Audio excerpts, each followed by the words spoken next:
এই পাঁচটা বিষয় যদি আপনার জীবনে জন্ম থেকে শুরু করে মৃত্যু পর্যন্ত থাকে তাহলে বুঝবেন আপনি ইসলামে পরিপূর্ণ প্রবেশ করেছেন।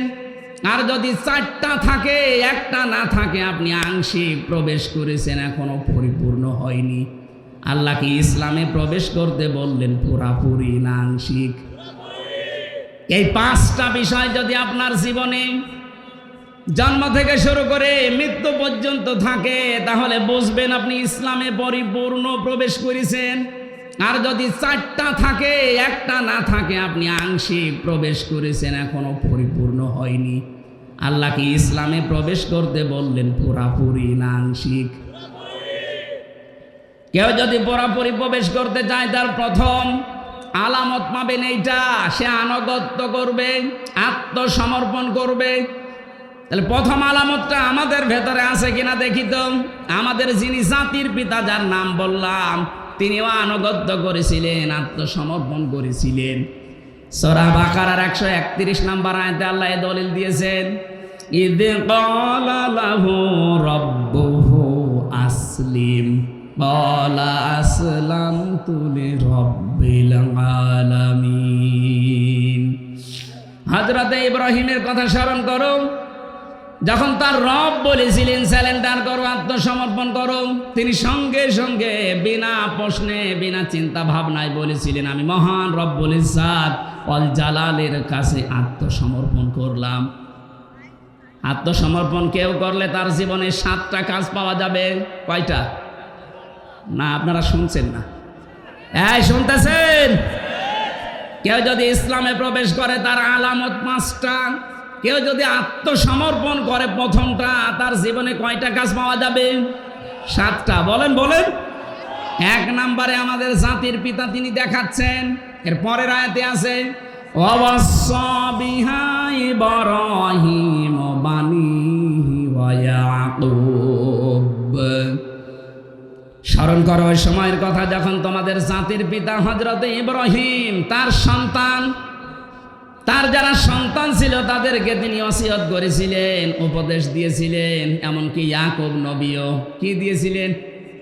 ইয়া বুনাইয়া ইন্নাল্লাহা আস্তাফা লাকুমুদ্দিন ফালা তামুতুন্না ইল্লা ওয়া আনতুম মুসলিমুন। হযরত ইব্রাহিম প্রথমে বলেছিলেন, হে আমার কলিজার টুকরা সন্তানেরা, অবশ্যই আল্লাহ তোমাদের জন্য চয়ন করেছেন, নির্বাচিত করেছেন, মনোনীত করেছেন এই পৃথিবীতে একটা দিনকে। কয়টা দিন? এই জন্য দিনের আগে এখানে আলিফ লাম দেওয়া আছে। আল্লাহ আমাদের জন্য নির্বাচিত করেছেন মাত্র একটা দিনকে। এখন দিন কি? বাংলাদেশে অধিকাংশ মানুষ আমরা মনে করি দিন মানে ইসলাম, দিন মানে ধর্ম। দিন মানে কি? এই যে ধর্ম বলে যারা চালিয়ে দেন, ধর্মের ইংরেজি একটা শব্দ আছে রিলিজিয়ন, অথচ দিন শব্দের 19টা অর্থ আমি পেয়েছি আরবি অভিধানের ভেতরে। যতগুলো আছে একটাও দিন মানে ধর্ম লেখা পাইনি। দিন মানে একটা পেয়েছি 19টার, কনস্টিটিউশন, সংবিধান। এটা আমরা বাংলাদেশে অনেকে না বুঝলেও ফেরাউন কিন্তু হাজার হাজার বছর ছিল দিন মানে সংবিধান। হযরতে মুসা আলাইহিস সালামকেও হত্যা করার জন্য জাতির লোকের কাছে বলেছে ওয়াকালা ফিরআউনু দারুনি আকতুল মুসা ওয়ালিয়াদউ রাব্বা ইন্নাহুম ইয়াজহারু ইলা ইন্নী আখাফু আইয়ুবাদদিলা দীনাকুম ইলা আখিরি আয়াত। সূরা মুমিনের 26 নম্বর আয়াতে আল্লাহ জানিয়েছেন, ফেরাউন বলেছিল আমাকে ছেড়ে দাও, আমি মুসাকে হত্যা করব, সে তার রবকে ডাকুক। আমি আশঙ্কা করছি, আমি ভয় পাচ্ছি সে আমার দিনকে উল্টিয়ে দেবে। এখানে দিন মানে সংবিধান, রাষ্ট্রের নিয়ম নীতি। বাংলাদেশে আজ দিন মানে ধর্ম মনে করে অনেকে আনন্দে আত্মহারা হয়ে আছে, অথচ ফেরাউন বুঝেছিল দিন মানে সংবিধান। আমরা যদি এইটা আজ বুঝতে পারতাম দিন মানে সংবিধান। এখন সংবিধান সংস্কারের কাজ চলছে 96% মুসলমানের দেশে। অন্তত 20 জন যদি উপদেষ্টা লাগে, সংবিধান সংস্কারের জন্য যারা দায়িত্বে থাকবে তার 18 জন আলেম নেওয়া লাগতো। তারা কোরআনে কারিমের সূরা ফুরকানে 74টা ধারা আছে। সংবিধান বানাতে এই 74টা ধারায় যথেষ্ট। এই ধারাগুলো যদি ব্যক্তি, পরিবার, সমাজ আর রাষ্ট্রে কায়েম করে দেওয়া যায় সংবিধানের মাধ্যমে, এই বাংলাদেশও আবার মিনি জান্নাত হয়ে যাবে। দিন মানে সংবিধান, এটা আমরা অনেকে জানি না। দিন মানে ধর্ম মনে করে বসে আছি। যারা মনে করেন দিন মানে ধর্ম, অন্যান্য ধর্মের মতো 4500 ধর্ম এখন দুনিয়ায়। কত বলেন বলেন? দিন মানে যদি ধর্ম ধরেন, অন্যান্য ধর্মের কোন ধর্মের কথাগুলো তাদের প্র্যাকটিক্যাল লাইফে মানা হয় না।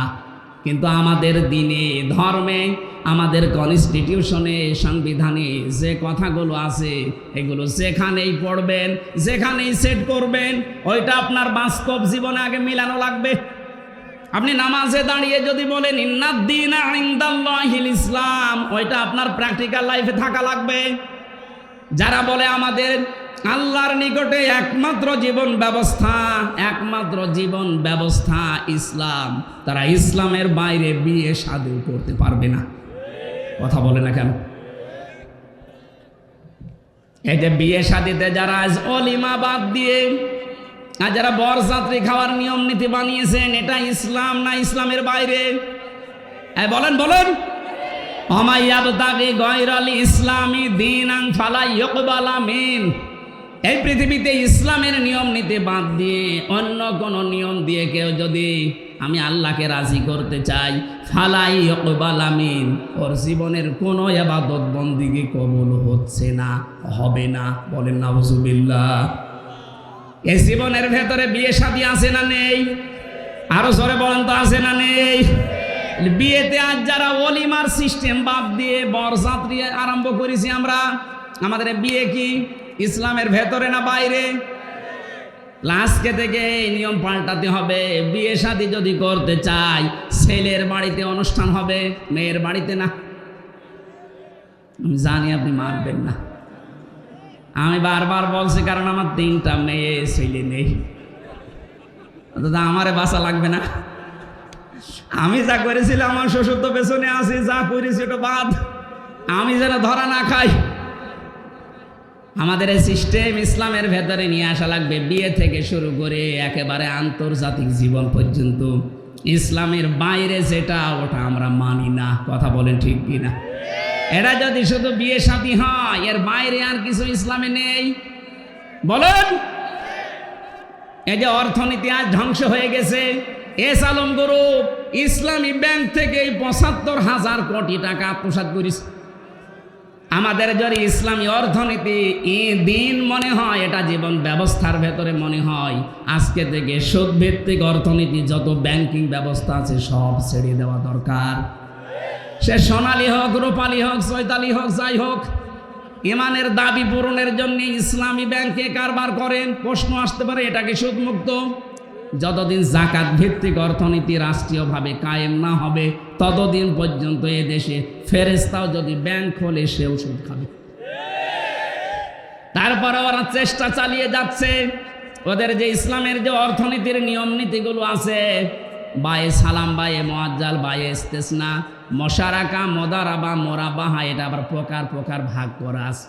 আপনি ইসলামী অর্থনীতিটা পড়ে ওদের সাথে মিলাবেন, মিলবে। কিছু আন্তর্জাতিক এবং জাতীয় নিয়ম নীতি আছে, ওগুলো মানা লাগবে। এটা পূরণ করতে হলে রাষ্ট্রীয়ভাবে জাকাত লাগবে। জাকাত যতদিন না কায়েম হয়, ততদিন আপনি ইসলামী ব্যাংকে কারবার করেন, গোনা হলে ওদের হবে, ওদের শরিয়া বোর্ড আছে। এবার প্রশ্ন আসতে পারে, কেন? এইদিকে তাকান। বিশ্বনবী নিজে 13 বছর মক্কায় নির্যাতিত, অত্যাচারিত, জুলুমের শিকার হয়েছেন না হননি? আরো জোরে বলেন। বাকি 10 বছর মদিনায় তিনি প্রেসিডেন্ট ছিলেন, শোনেননি এটা? এই যে 13 বছর উনি কি নামাজ পড়েননি? কথা বলেন। মক্কায় যতদিনই 13 বছর নামাজ পড়লেন, মক্কায় নামাজ পড়াকালীন কাবা শরীফের দিকে নামাজ পড়েছিলেন। ওখানে 360টা মূর্তি ছিল। মূর্তি সামনে নিয়ে নামাজ হয়? বলেন। তাহলে নবীজির 13 বছরের নামাজ হয়নি? আপনি নিজেই তো ধরা খেয়ে যাচ্ছেন। প্রথমে বললেন না হয় না, এখন আবার বলছেন হয়। এখানে জবাব লুকিয়ে আছে। যতদিন পর্যন্ত এদেশে ইসলামী রাষ্ট্র প্রতিষ্ঠিত না হবে, ততদিন পর্যন্ত যদি ইসলামী ব্যাংকেও কারবার করেন, আপনার কারবারে গোনা হবে না, কারণ যাকাত রাষ্ট্রীয়ভাবে কায়েম নেই। যখন মদিনার মতো 10 বছর নবী প্রেসিডেন্ট হবেন, এই দেশটাও যখন 10 বছর কোরআন দিয়ে চলবে, তখন সুদ ভিত্তিক ব্যাংকগুলো এমনিতেই বন্ধ হয়ে যাবে। এবার আসেন তো, এলাকায় যারা টাকা ছেড়ে রাখেন, 1000 টাকা ছেড়ে রাখে, 1 মাস পরে 1100 টাকা করে পায়, 100 টাকা বেশি। এটা লাভ বলে, ইন্টারেস্ট বলে খান, এটা সুদ। বলেন না কেন? বলেন। এই সুদ যারা খাচ্ছেন তারা মায়ের সাথে জেনা করছেন। এত বড় কঠিন গুনাহ হয়তো অনেকে জেনে বা না জেনে করছেন। আজকেই তাওবা করে আপনি বাদ দিয়ে দেবেন। জীবনে আপনি আর এই টাকা বেশি করে নেবেন না, যা আছে ওইটা নেবেন। 1000 টাকা 100 টাকা বেশি নেবেন না। কারা কারা রাজি আছেন হাত তোলেন তো। দেখেন এই এলাকায় যে সুদ চলছে তার প্রমাণ এটা। থাক, আমি আশা করছি আপনি ছেড়ে দেবেন। আমাদের জন্যে আল্লাহ রাব্বুল আলামিন মনোনীত যেটা করেছেন তার নাম দিন, আর এই দিন যেটা তার নাম ইসলাম। এই ইসলামের বাইরে যা করা হবে কখনো আল্লাহ কবুল। আরো জোরে বলেন। তাহলে প্রথম নম্বর অর্থ আমরা পেয়েছি আত্মসমর্পণ করা, আনুগত্য করা। আমি যে ইসলামে প্রবেশ করেছি তার প্রথম আলামত বলেন আনুগত্য, আত্মসমর্পণ। আপনি দেখবেন জীবনের প্রতিটি ক্ষেত্রে 2 নম্বরে ইখলাস লাগবে। জীবনে যে কোনো কাজ করতে গিয়ে যদি দেখেন যে হ্যাঁ আমার ইখলাস আছে, এই জন্য যারা একামতে দিনের দায়িত্ব এই দেশে পালন করে তাদের প্রথমে এই আয়াতটা পড়ানো হয়, কুল ইন্না সলাতি ওয়া নুসুকি ওয়া মাহইয়ায়া ওয়া মামাতি লিল্লাহি রাব্বিল আলামিন। বলেন আল্লাহু আকবার। আল্লাহ পাক বলেন নবী আপনি বলেন আমার নামাজ, আমার কোরবানি, আমার ত্যাগ তিতিক্ষা। নুসুক শব্দের অর্থ 3টা, হজের ক্রিয়াকলাপ, কোরবানি এবং শারীরিক ইবাদত। এই 3টাকে বলা হয় নুসুক। আমার যা আছে শারীরিক ইবাদত, আমার কোরবানি, ত্যাগ তিতিক্ষা, হজের কাজকর্ম, আমার বেঁচে থাকা, আমার মরে যাওয়া, আমি সব আল্লাহর জন্য দিয়েছি, কারো জন্য দেয়নি। এরকম ইখলাস প্রতিটি জায়গায় তৈরি করা লাগবে আমাদের। তাহলে আপনি বুঝবেন আপনি ইসলামে প্রবেশ করেছেন। 3 নম্বরে বিশুদ্ধ আকীদা লাগবে। বিশুদ্ধ আকীদা কি? কোরআন শরীফ থেকে আমি পেয়েছি। কেউ যদি বলে আমার আকীদা শুদ্ধ আছে, বিশুদ্ধ আছে, অবশ্যই তাকে শিরিক আর বেদাত থেকে মুক্ত থাকা লাগবে। অথচ বাংলাদেশে আমাদের ইমানের অবস্থা শিরিক আর বেদাত দিয়ে ভরপুর, আর আমরা বলছি ইসলামে প্রবেশ করেছি। না, হচ্ছে না। এখানে যারা আমরা নামাজ পড়ি, নামাজের আগে ওযু করা লাগে। ওযু ভেঙে যায় 7টা কারণে। কয়টা? বলেন বলেন। নামাজে দাঁড়ালে নামাজ ভেঙে যায় 19টা কারণে। হজ করতে গেলে হজও ভেঙে যায়, দম দেওয়া লাগে, কোরবানি দেওয়া লাগে, জরিমানা দেওয়া লাগে। রোজা রাখলে রোজাও ভেঙে যায় কয়েকটা কারণে। পৃথিবীর প্রতিটি ইবাদত নষ্ট হওয়ার পেছনে কিছু না কিছু কারণ আছে। আমরা যারা ঈমান এনেছি আমাদের ঈমানও ভেঙে যায় 10টা কারণে। কয়টা? আরো জোরে বলেন। এই 10টা কারণ যে ঈমান ভেঙে গেছে কখন অনেক আমরা জানি না, আন্দাজে মনে করছে আমার ঈমান আছে। এই জন্য আমাদের বিশুদ্ধ আকীদা তৈরি করতে হলে 10টা জিনিস মাস্ট বি আমাদের জানাই লাগবে। 2 নম্বরে আমাদের ঈমানে যেন কখনো বেদাত প্রবেশ না করে। অথচ বেদাত এখন ঘরে ঘরে ছেয়ে গেছে। ইসলামের জন্যে কিছু করা এটা বেদাত নয়, ইসলামের মধ্যে কিছু করা বেদাত। এটা বাংলা অর্থ বললাম একেবারে এক কথায়। এখানে যে মসজিদ দর্শনায় দেখতে পাচ্ছেন, এই বাজার মসজিদ, হয়তো 100 বছর আগে মসজিদটা বানিয়েছে। যখন বানিয়েছিল ওই ফরফরার পীর সাহেবের যারা ছিল ওই সময়, এই সময় কিরকম 2 তালা ছিল। ওই সময় খড়কোটা দিয়ে, টিন দিয়ে, ছাতা পাওয়ার কি খেজুরের পাতা এই সমস্ত দিয়ে হয়তো বানিয়েছিল। দিন আজ যত যাচ্ছে, আজকে তাকান এখানে টাইলস লাগিয়েছে, মোজাইক পাথর দিয়েছে, এসি লাগিয়েছে, বিউটিফাই করেছে। এটা কি ইবাদতের মধ্যে না ইবাদতের জন্যে? এই একটা থিওরি মনে রাখবেন, তাহলে বেদাত কেউ করাতে পারবে না। ইবাদতের জন্যে আপনি যা করবেন বেদাত নয়, কিন্তু ইবাদতের মধ্যে যদি কিছু করেন, কথা বুঝতেছে? এটা জিকির করা একটা ইবাদত। এই জিকিরের শব্দ তাহলে আলাদা থাকবে, যদি ইবাদত এর নিয়ম থাকবে আলাদা, পদ্ধতি থাকবে আলাদা, সময় থাকবে জিকিরের।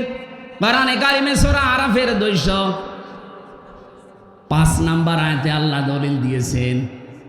রব্বুল আলামিন বলেন, আযকুর রাব্বাকা ফি নাফসিকা তাদাররুআ ওয়া খিফাতা ওয়া দুনাল জাহরি মিনাল কওলি বিল গুদুবি ওয়াল আসল ওয়া লা তাকুম মিনাল গাফিলিন। এখানে জিকির যদি কেউ করতে চায় 4টা নিয়ম মানা লাগবে।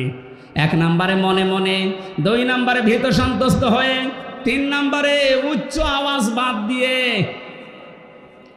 4 নম্বরে 1 নম্বরে আল্লাহ রাব্বুল আলামিন বলেন মনে মনে করবা, 2 নম্বরে শব্দ ছাড়া উচ্চ আওয়াজ বাদ দিয়ে, 3 নম্বরে ভীত সন্তুষ্ট হয়ে, 4 নম্বরে কান্না জড়িত কণ্ঠে। এখন যদি আপনি 4টা নিয়ম বাদ দিয়ে নতুন কোনো নিয়ম চালু করেন, উল্টিয়ে পাল্টিয়ে উল্টাপাল্টা করে, আপনি এই 4টার ভেতরে নেই। এমনকি নতুন কোন শব্দ যদি যোগ করেন জিকিরের ভেতরে, সুবহানাল্লাহ, আলহামদুলিল্লাহ, লা ইলাহা ইল্লাল্লাহ, আল্লাহু আকবার, এর বাইরে যদি কেউ নতুন শব্দ বলে ইয়া আলী বাবা, কেল্লা বাবা, ফতে বাবা, এটা বেদাত। এটা কি? সুতরাং আমার তাহিরি ভাই যেটা করছে এটা যে বেদাত, আর দলিল লাগবে বলেন।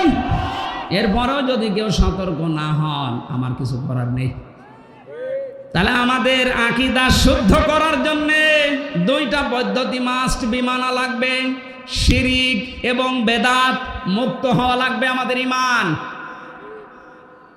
আজ বাংলাদেশে একটা মাজলুম দলের ওপরে একটা তহমত লাগিয়ে দিয়েছে যে এদের আকীদা ঠিক নেই। আপনার আকীদা এত ভালো, একটু ফাঁসির দলির কাছে একটু যেয়ে বলেন তো দেখি, আপনার আকীদা কত ভালো, চলেন তো দেখি। এটি মাঝার সাহেবের মতো 16 বছর জেলে থাকেন, দেখি আপনার আকীদা কোন জায়গায় আছে। আমি বহু আলেমের সাথে ছিলাম, এত বড় বড় জুব্বা গায়ে দাড়ি দেখলে আমার মনে হয় জান্নাত থেকে পালিয়ে এসেছে। আমার মতো ছোট মানুষ নাই কাটাকাটি করতে পারে, অত বড় বড় মুরব্বী মানুষ আমার দাদার বয়সী হাও মাও করে কাঁদতো, অথচ কোনো কিছু নাই, এমনি বন্দি করে রেখেছে। আপনার এমনি বন্দি করে রাখলে যদি আপনার কান্না আসে, আপনার মতোই তো রক্ত মাংসে গড়া। আপনি যার আকীদার ভুল ধরেন, ওই লোকটা 13 বছর 17 বছর কেউ বলে বসে আছে বিনা কারণে, কোনো দোষ নেই। আন্দাজে যদি কেউ তার উপরে এই তহমতগুলো লাগিয়ে দেয় যে না এ দোষ সে করেছে, কোনো মানুষ যদি কোনো অন্যায় না করে ওই দোষ তার উপরে চাপিয়ে দিলে সে যেন প্রকাশ্য পাপের বোঝা বহন করে। এখানে আকীদা খারাপ, এই জিকির বাদ দেওয়া লাগবে। এই পৃথিবীতে আকীদা তো তাদের সবচাইতে পরিষ্কার যারা শিরিক এবং বেদাত থেকে মুক্ত। বাংলাদেশের সবচাইতে বড় শিরিক হচ্ছে আল্লাহর ক্ষমতার সাথে অন্য কাউকে যোগ করা। এই বাংলাদেশে একটাই দল আপনি তাকান যারা বলেছিল ক্ষমতার উৎস আল্লাহ, এই কারণে তাদের নিবন্ধন বাতিল করে দিয়েছে। কেন? রাজনৈতিক দল আর নেই। এত বড় বড় হুজুরদের দল আছে, কই তাদের ভেতরেতে এইটা পায়নি, তাদের তো নিবন্ধন বাতিল হয় না। যারা বলে ক্ষমতার উৎস জনগণ, তাদেরটা বাতিল হয় না। যারা বলে ক্ষমতার উৎস আল্লাহ, তাদেরটা বাতিল করে। আপনি আকীদা কোন জায়গা থেকে নিবেন? আকীদা আপনাকে আবার পড়ানো লাগবে।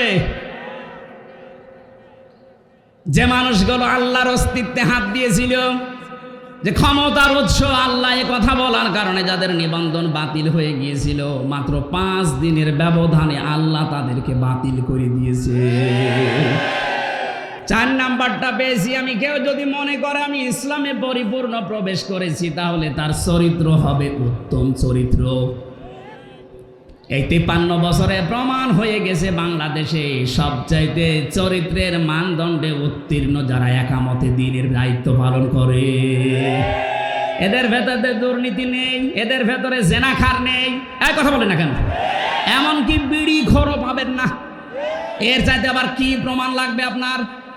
এ বাংলাদেশে 2024 সালের 5 আগস্টের আগ পর্যন্ত একটা জরিপ পেয়েছিলাম। 100 জনের 15 জন মানুষ চাইতো যে ইসলাম দেশে কায়েম হোক, আর ওইগুলোর চরিত্রই সর্বোত্তম। তারা পরীক্ষায় উত্তীর্ণ হয়ে গেছে। তাদের মেশিনের ভেতরে দেওয়া লাগে 6 মাস একাধারে এমন ভাবে ধাঁচে ধাঁচে তাদেরকে গড়ে তোলা হয়, এ মানুষগুলো একেবারে সর্বোচ্চ চূড়ায় পৌঁছিয়ে যায়। চরিত্র কাকে বলে, কত প্রকার, কি কি মাওলানা নিজামী দেখিয়েছে। অনবীক্ষণ যন্ত্র নিয়ে 1 টাকা পর্যন্ত পাওয়া যায়নি। আমি গত পরশু দিনও ছিলাম নিজাম সাহেবের বাড়িতে। একটা মন্ত্রী, তার বাড়ি এখনো টিনের, আর একটা মেম্বারের বাড়ি 8 তলা পাওয়া গেছে এই পাবনাতে। একটা মেম্বার আর কোথায় একটা মন্ত্রী। মানে উত্তম চরিত্র খুঁজে পান না অনেকে। মনে করে বিশাল জুব্বা হামসার মতো গায়ে দিয়ে, পাগড়ি একটা মাথায় দিয়ে, হাতে তসবি নিয়ে শুধু আল্লাহ আল্লাহ করে, কোনো খেয়াল নেই। এইটা মনে হয় উত্তম চরিত্রের। অথচ এরকম বহু মানুষ আছে যাদের চরিত্র শয়তানের চাইতেও খারাপ। আমি এবার একটা গোপন কথা বলছি, না রাগ করবেন? চরিত্র যদি আমি সহ যারা এসেছি, সে যে বয়সের লোক হোক, যদি সংশোধন করতে চান, পবিত্র করে রাখতে চান, 2টা ঔষধ মানা লাগবে। সূরা নূর 18 নম্বর পারা 12 নম্বর পৃষ্ঠা 7 নম্বর লাইনের 30 নম্বর আয়াতে আল্লাহ বলেন, কুল্লিল মুমিনিনা ইয়াগুদ্দু মিন আবসারিহিম ওয়া ইয়াহফাযু ফুরুজাহুম যালিকা আযকা লাহুম ইন্নাল্লাহা খাবীরুম বিমা ইয়াসনাউন। হে নবী, আপনি মুমিন পুরুষদেরকে বলেন তারা যেন তাদের চক্ষুকে নিম্নগামী করে, 2 নম্বরে তাদের লজ্জা স্থান হেফাজত করে। এই 2টা যদি ওরা কন্ট্রোলে রাখতে পারে, এইটা তাদের চরিত্রকে পবিত্র পরিষ্কার করে রাখবে। দর্শনাবাসী, আপনাদের এখানে বহুদিন ছিলাম, এই জন্য আপনাদেরকে খুব ভালোবাসি বেশি। আমি সহ যারা এখানে আজকে এসেছি নারী পুরুষ, আজকে থেকে আমাদের এই চোখ 14 জন নারী বাদ দিয়ে নিম্নগামী করে রাখা লাগবে। 14 জনের ভেতরে নিজের আপন মা, ওই নাম ডাকা মা না, আপন খালা, আপন ফুফু, নিজের মেয়ে, বোনের মেয়ে, ভাইয়ের মেয়ে, এরকম 14 জন মহিলা আছে। তাদের বাদ দিয়ে বাকি দুনিয়ায় যত মহিলা আছে তাদের দেখলেই চোখ নিম্নগামী করা লাগবে। 2 নম্বরে লজ্জা স্থানের হেফাজত করা দরকার। এটা আজকে বহু চেষ্টা চালিয়েছিল আমাদের পাশের প্রতিবেশীরা। মোবাইল পর্যন্ত ওপেন করে দিয়ে আকাশ সংস্কৃতির নামে ওরা পিন আপ করা পত্রিকাগুলো আমাদের দেশে পাঠিয়ে চরিত্র যেন ধ্বংস হয়ে যায়, লজ্জাস্থান যেন হেফাজত না থাকে, এই চেষ্টা করত, কিন্তু সফল হতে পারেনি। এখনো পর্যন্ত যেহেতু পারেনি, আর সামনে পারবে না। আমরা যেহেতু একটু সচেতন হয়ে গেছি, এই মুহূর্তে যাদের মোবাইলে এমন কোনো দৃশ্য আছে যেটা দেখলে নিজে ভালো লাগে, অন্য কেউ দেখলে লজ্জা লাগে, এই মুহূর্তে ডিলিট করা লাগবে। কারা কারা এক্ষণে ডিলিট করে দেবেন? হাত তোলেন তো। এলাকায় এসব নেই, আলহামদুলিল্লাহ।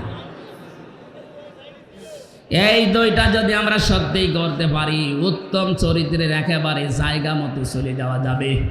5 নম্বরে লেনদেনে স্বচ্ছ থাকা। এইটা অনেকে মনে করে এ দুনিয়ার কাজ না, এটা আখেরাতের কাজ।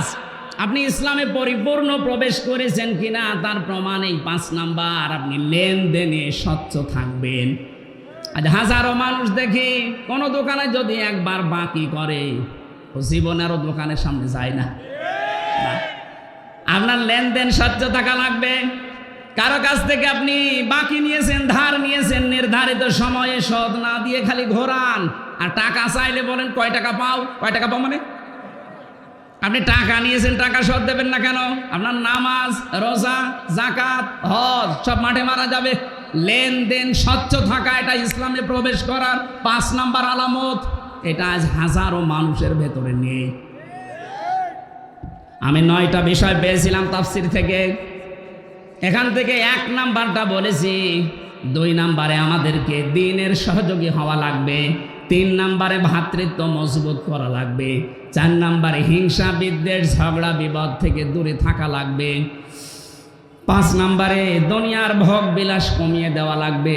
6 নাম্বারে অধিকারের জন্য লড়াই অব্যাহত রাখা লাগবে। 7 নাম্বারে যোগ্য নেতৃত্ব খোঁজ করা লাগবে।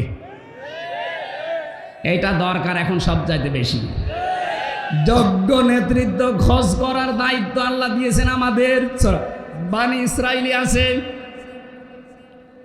যোগ্য নেতৃত্বের সর্বপ্রথম গুণাগুণ হবে কোন মহিলা নেতা হতে পারবে না। লা ইয়াফলিহা কওমুন, নবীজি বলেন কখনো সফল হবে না ওই জাতি যে জাতি তার নেতৃত্বে কোনো মহিলাকে বসিয়েছে, যাকে অভিশাপ থেকে আল্লাহ আমাদেরকে বাঁচিয়েছেন। এখন যেন আর কেউ ঘুরিয়ে না আসে। 8 নাম্বারে পেয়েছি শোরা ব্যবস্থা চালু করা লাগবে, পরামর্শের ভিত্তিতে কাজ করা। 9 নাম্বারে শত্রুকে শত্রু মনে করা লাগবে। এটা আজ আমরা অনেকে মনে না করে আর কি। অমাকারু মাকারাও ওয়া মাকারনা মাকারাও ওয়া হুম লা ইয়াশউরুন। আল্লাহ পাক বলেন ওরা ষড়যন্ত্র করেছিল, আমি আল্লাহ কৌশল করেছিলাম। এই যে মাকরন শব্দের ব্যাখ্যায় মুফাসসির দিয়েছেন, ইবনে কাসিরে আছে, ষড়যন্ত্রটা এমন পর্যায়ে পৌঁছিয়েছে যে পাহাড় পর্যন্ত তার জায়গা ছেড়ে চলে যাবে।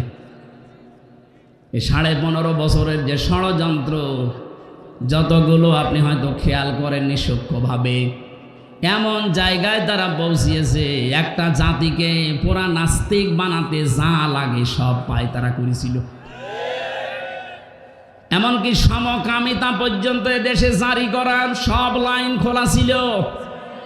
এটা যেহেতু এখনো বন্ধ হয়নি, এই যে আয়াত পড়লাম এটা কিন্তু লূত আলাইহিস সালামের জামানায় যারা সমকামী ছিল তাদের বিরুদ্ধে আল্লাহ নাযিল করেছিলেন। আজ যারা বাংলাদেশে মানব অধিকারের অফিস খোলার নামে সমকামিতার অফিস ঢাকাতে খুলতে চাচ্ছেন, এদেশে একটা মুসলমানও যদি জীবিত থাকে এ স্বপ্ন সাধ পূরণ হবে না। সে যে যাই করেন, যত বড় ক্ষমতার অধিকারী হন, আমাদের কাছে সব সমান। কথা বলে না কেন? যদি ঈমান থাকে আমাদের। শব্দটা খেয়াল করেছেন, পরের শব্দে আল্লাহ মাকার না দিয়েছেন, জামা মুতাকাল্লিম। আল্লাহ বলেন ওরা ষড়যন্ত্র করেছিল আর আমি আল্লাহ নিজে কৌশল অবলম্বন করলাম। মাকারা ওয়া হুম লা ইয়াশউরুন, এমন কৌশল করেছি যারা বুঝতেও পারে নাই। আমি আসার সময় গাড়িতে আয়াতটা মিলাচ্ছিলাম, দেখি আল্লাহর কৌশলটা কেমন। ফানজুর কাইফা কানা আকিবাতু মাকরিহিম আন্না দাম্মারনাহুম ওয়া কওমাহুম আজমাইন। আল্লাহ পাক বলেন নবী আপনি একটু নজর করে দেখেন, ফানজুর কাইফা কানা আকিবাতু মাকরিহিম, যারা ষড়যন্ত্র করেছিল এই দেশে ইসলামের বিরুদ্ধে, মানবতার বিরুদ্ধে, হাজার হাজার বছর আগে লূত নবীর জামানায় ওই অবিশ্বাসীরা মানবতাকে পুরা উল্টিয়ে ফেলেছিল। আল্লাহ যে সিস্টেম দিয়েছিলেন নারী আর পুরুষের, অথচ পুরা উল্টিয়ে ওরা সমকামিতায় লিপ্ত হয়েছিল। এদের এই ষড়যন্ত্রের কি জবাব আমি দিয়েছি, এর পরিণাম আপনি একটু দেখেন। আন্না, অবশ্যই আমি আল্লাহ নিজে, দাম্মার না হোম, আমি নিজে তাদেরকে ধ্বংস করে দিয়েছি। কওমাহুম আজমাইন, এবং তাদের পুরা জাতিকে আমি আল্লাহ নিজে প্রতিশোধ নিয়েছি। প্রতিশোধের ধরনের পরের আয়াতে আল্লাহ একটু দিয়েছেন। আমি যতগুলো তাফসির মিলিয়েছি প্রত্যেকটা মুফাসসির আয়াতের তাফসির করতে গিয়ে সবাই এক কথা লিখেছেন, ফাতিলকা বুয়ুতুহুম খাফিয়াতাম বিমা সালামু। আল্লাহ পাক বলেন এই সেই ঘর, এদিকে তাকান, আল্লাহ যেন তার এই আঙ্গুল দিয়ে দেখাচ্ছেন, এই জন্য ফা দিয়েছেন। ফার গ্রামার অনুযায়ী 13টা অর্থে ব্যবহার হয়। তিলকার আগে ফা দিয়ে আল্লাহ বোঝাচ্ছেন আমার কুদরতি আঙ্গুল দিয়ে আমি দেখালাম। ফা তিলকা বয়ুত হোম, বাইতন না দিয়ে বয়ুত বহু বচন দিয়েছেন, হোম দিয়েছেন জমির বহু বচন। আল্লাহ পাক বলেন এই সেই ঘর। আপনি একটু তাকান এই ঘরের দিকে। খবিয়াতান, জনশূন্য করে দিয়েছি, উজাড় গৃহ বানিয়ে দিয়েছি। বিমা সালামু, তাদের এই জুলুম করার কারণে এই ঘরের ভেতরে বসে এরা জুলুম করতো, এই জন্য ঘরের দিকে তাকান। আমি কুষ্টিয়ায় আসার সময় দেখেছি হানিফ সাহেবের বাড়ি আল্লাহ যা করেছে, সারা দেশের অবস্থা একই। আপনি একটু গভীরভাবে চিন্তা করে মিলাবেন, এই আয়াতটা একেবারে খাপের খাপ মিলে যাচ্ছে। শুধু হানিফ সাহেবের বাড়ি না, আপনাদের টগর মিয়া কথা বলছেন। আপনি একটু জান, এই যে 2-3 বাড়ি তো পরে ইট খুলে নিয়ে চলে গেছে মানুষ। আল্লাহ খবিয়াতান শব্দটা দিয়েছেন, মনে হচ্ছে দেশ দেখে দেখে দিল। আল্লাহ বলেন তাকান এই সেই ঘরের দিকে, যে ঘরের ভেতরে এরা জুলুমের দুর্বিসন্ধি করত, সলা পরামর্শ করত। কাকে সকালবেলা নিয়ে এসে এই টর্চার ছেলে নির্যাতন করা হবে, এই ঘরের ভেতরে তারা পায়তারা করত। এই ঘরের ভেতরে জুলুমের যত কিছু এরা এরা এরা সরঞ্জামাদি এক জায়গায় করে রেখেছিল। আজ বাংলাদেশে বহু ঘরের ভেতরে জুলুম করার জন্য যে জিনিসপত্র লাগে সব পাওয়া যাচ্ছে। এই জন্য জুলুমের সাথে যারা জড়িত এরা আল্লাহর মামলার আসামি। কথা বলছেন, জুলুমের সাথে যারা জড়িত এরা মামলার আসামি। কার? হামজা যদি মামলা নাও দেয়, আল্লাহ নিজে মামলা দেবে। এটা আমি বানালাম। সূরা শুরা 42 নম্বর আয়াতের প্রথম অংশে আছে ইন্নামাস সাবিলু আলাল্লাযীনা ইয়াজলিমুনান নাস। অবশ্যই আমি আল্লাহ নিজে মামলা দায়ের করব তাদের বিরুদ্ধে। এখানে ইয়াজলিমুনাল মুসলিমুনা নেই, ইয়াজলিমুনা মোজারে, বর্তমান, ভবিষ্যৎ, প্রেজেন্ট, ফিউচার। নাস না দিয়ে আল্লাহ মুসলিমুনা না দিয়ে নাস দিয়েছেন কেন? পৃথিবীর যে কোনো ধর্মের অনুসারী হতে পারে, কিন্তু সে মানুষ। কথা বলে না কেন? মানুষ হয়ে যারা মানুষের উপরে জুলুম করছে, করবে, এ মানুষগুলো আমির হামজার টার্গেট না, এরা আল্লাহর টার্গেট। আল্লাহ জানে খবিয়াতান বিমা যালামু দিয়েছেন। তাদের ঘর বাড়ি পর্যন্ত সেখানে জুলুম করা হয়েছিল, এমন অবস্থা বানিয়েছি আজকেও সেখানে বাস করে না।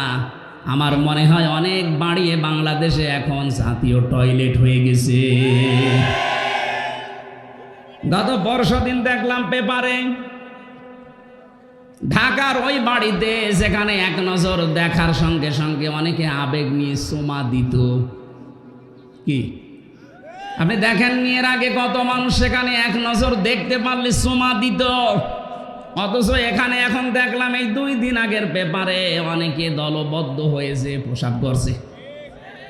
3 মাসের ব্যবধানে যদি এই অবস্থা আল্লাহ করে দিতে পারে, কিছুদিন যেতে দেন, ওইটা আন্তর্জাতিক টয়লেট হয়ে যাবে। কেন হবে টয়লেট? আমি হজ করেছিলাম 16 সালে। তাওয়াফ করার পরে আমি ঘুরছিলাম উপর দিয়ে, হঠাৎ দেখি আমার পেটে ব্যথা, খুব যন্ত্রণা। এক পুলিশকে ডাক দিয়ে বললাম, হে ভাই, আমার পেটে তো ব্যথা করছে। এতক্ষণ তো আমি ভালোই ছিলাম। পুলিশ আমারে বলছে, ইয়া হাজিউল হুজ্জা তাই না বিলাদুকা। ও হাজি, দেশ কোথায়? যে তুমি বাংলাদেশ থেকে এসেছি। আমারে বলছে, আপনি জানেন না এটা কোন জায়গা? না তো, এটা আবু জাহেলের বাড়ি। আপনি এখনো পায়খানা না করে দাঁড়িয়ে আছেন, তাড়াতাড়ি করেন। এটা কোরআন শরীফ আমার সামনে, সত্যি কথা বলছে। পায়খানা করে দেখি আমার পেটের ব্যথা যন্ত্রণা ভালো হয়ে গেছে।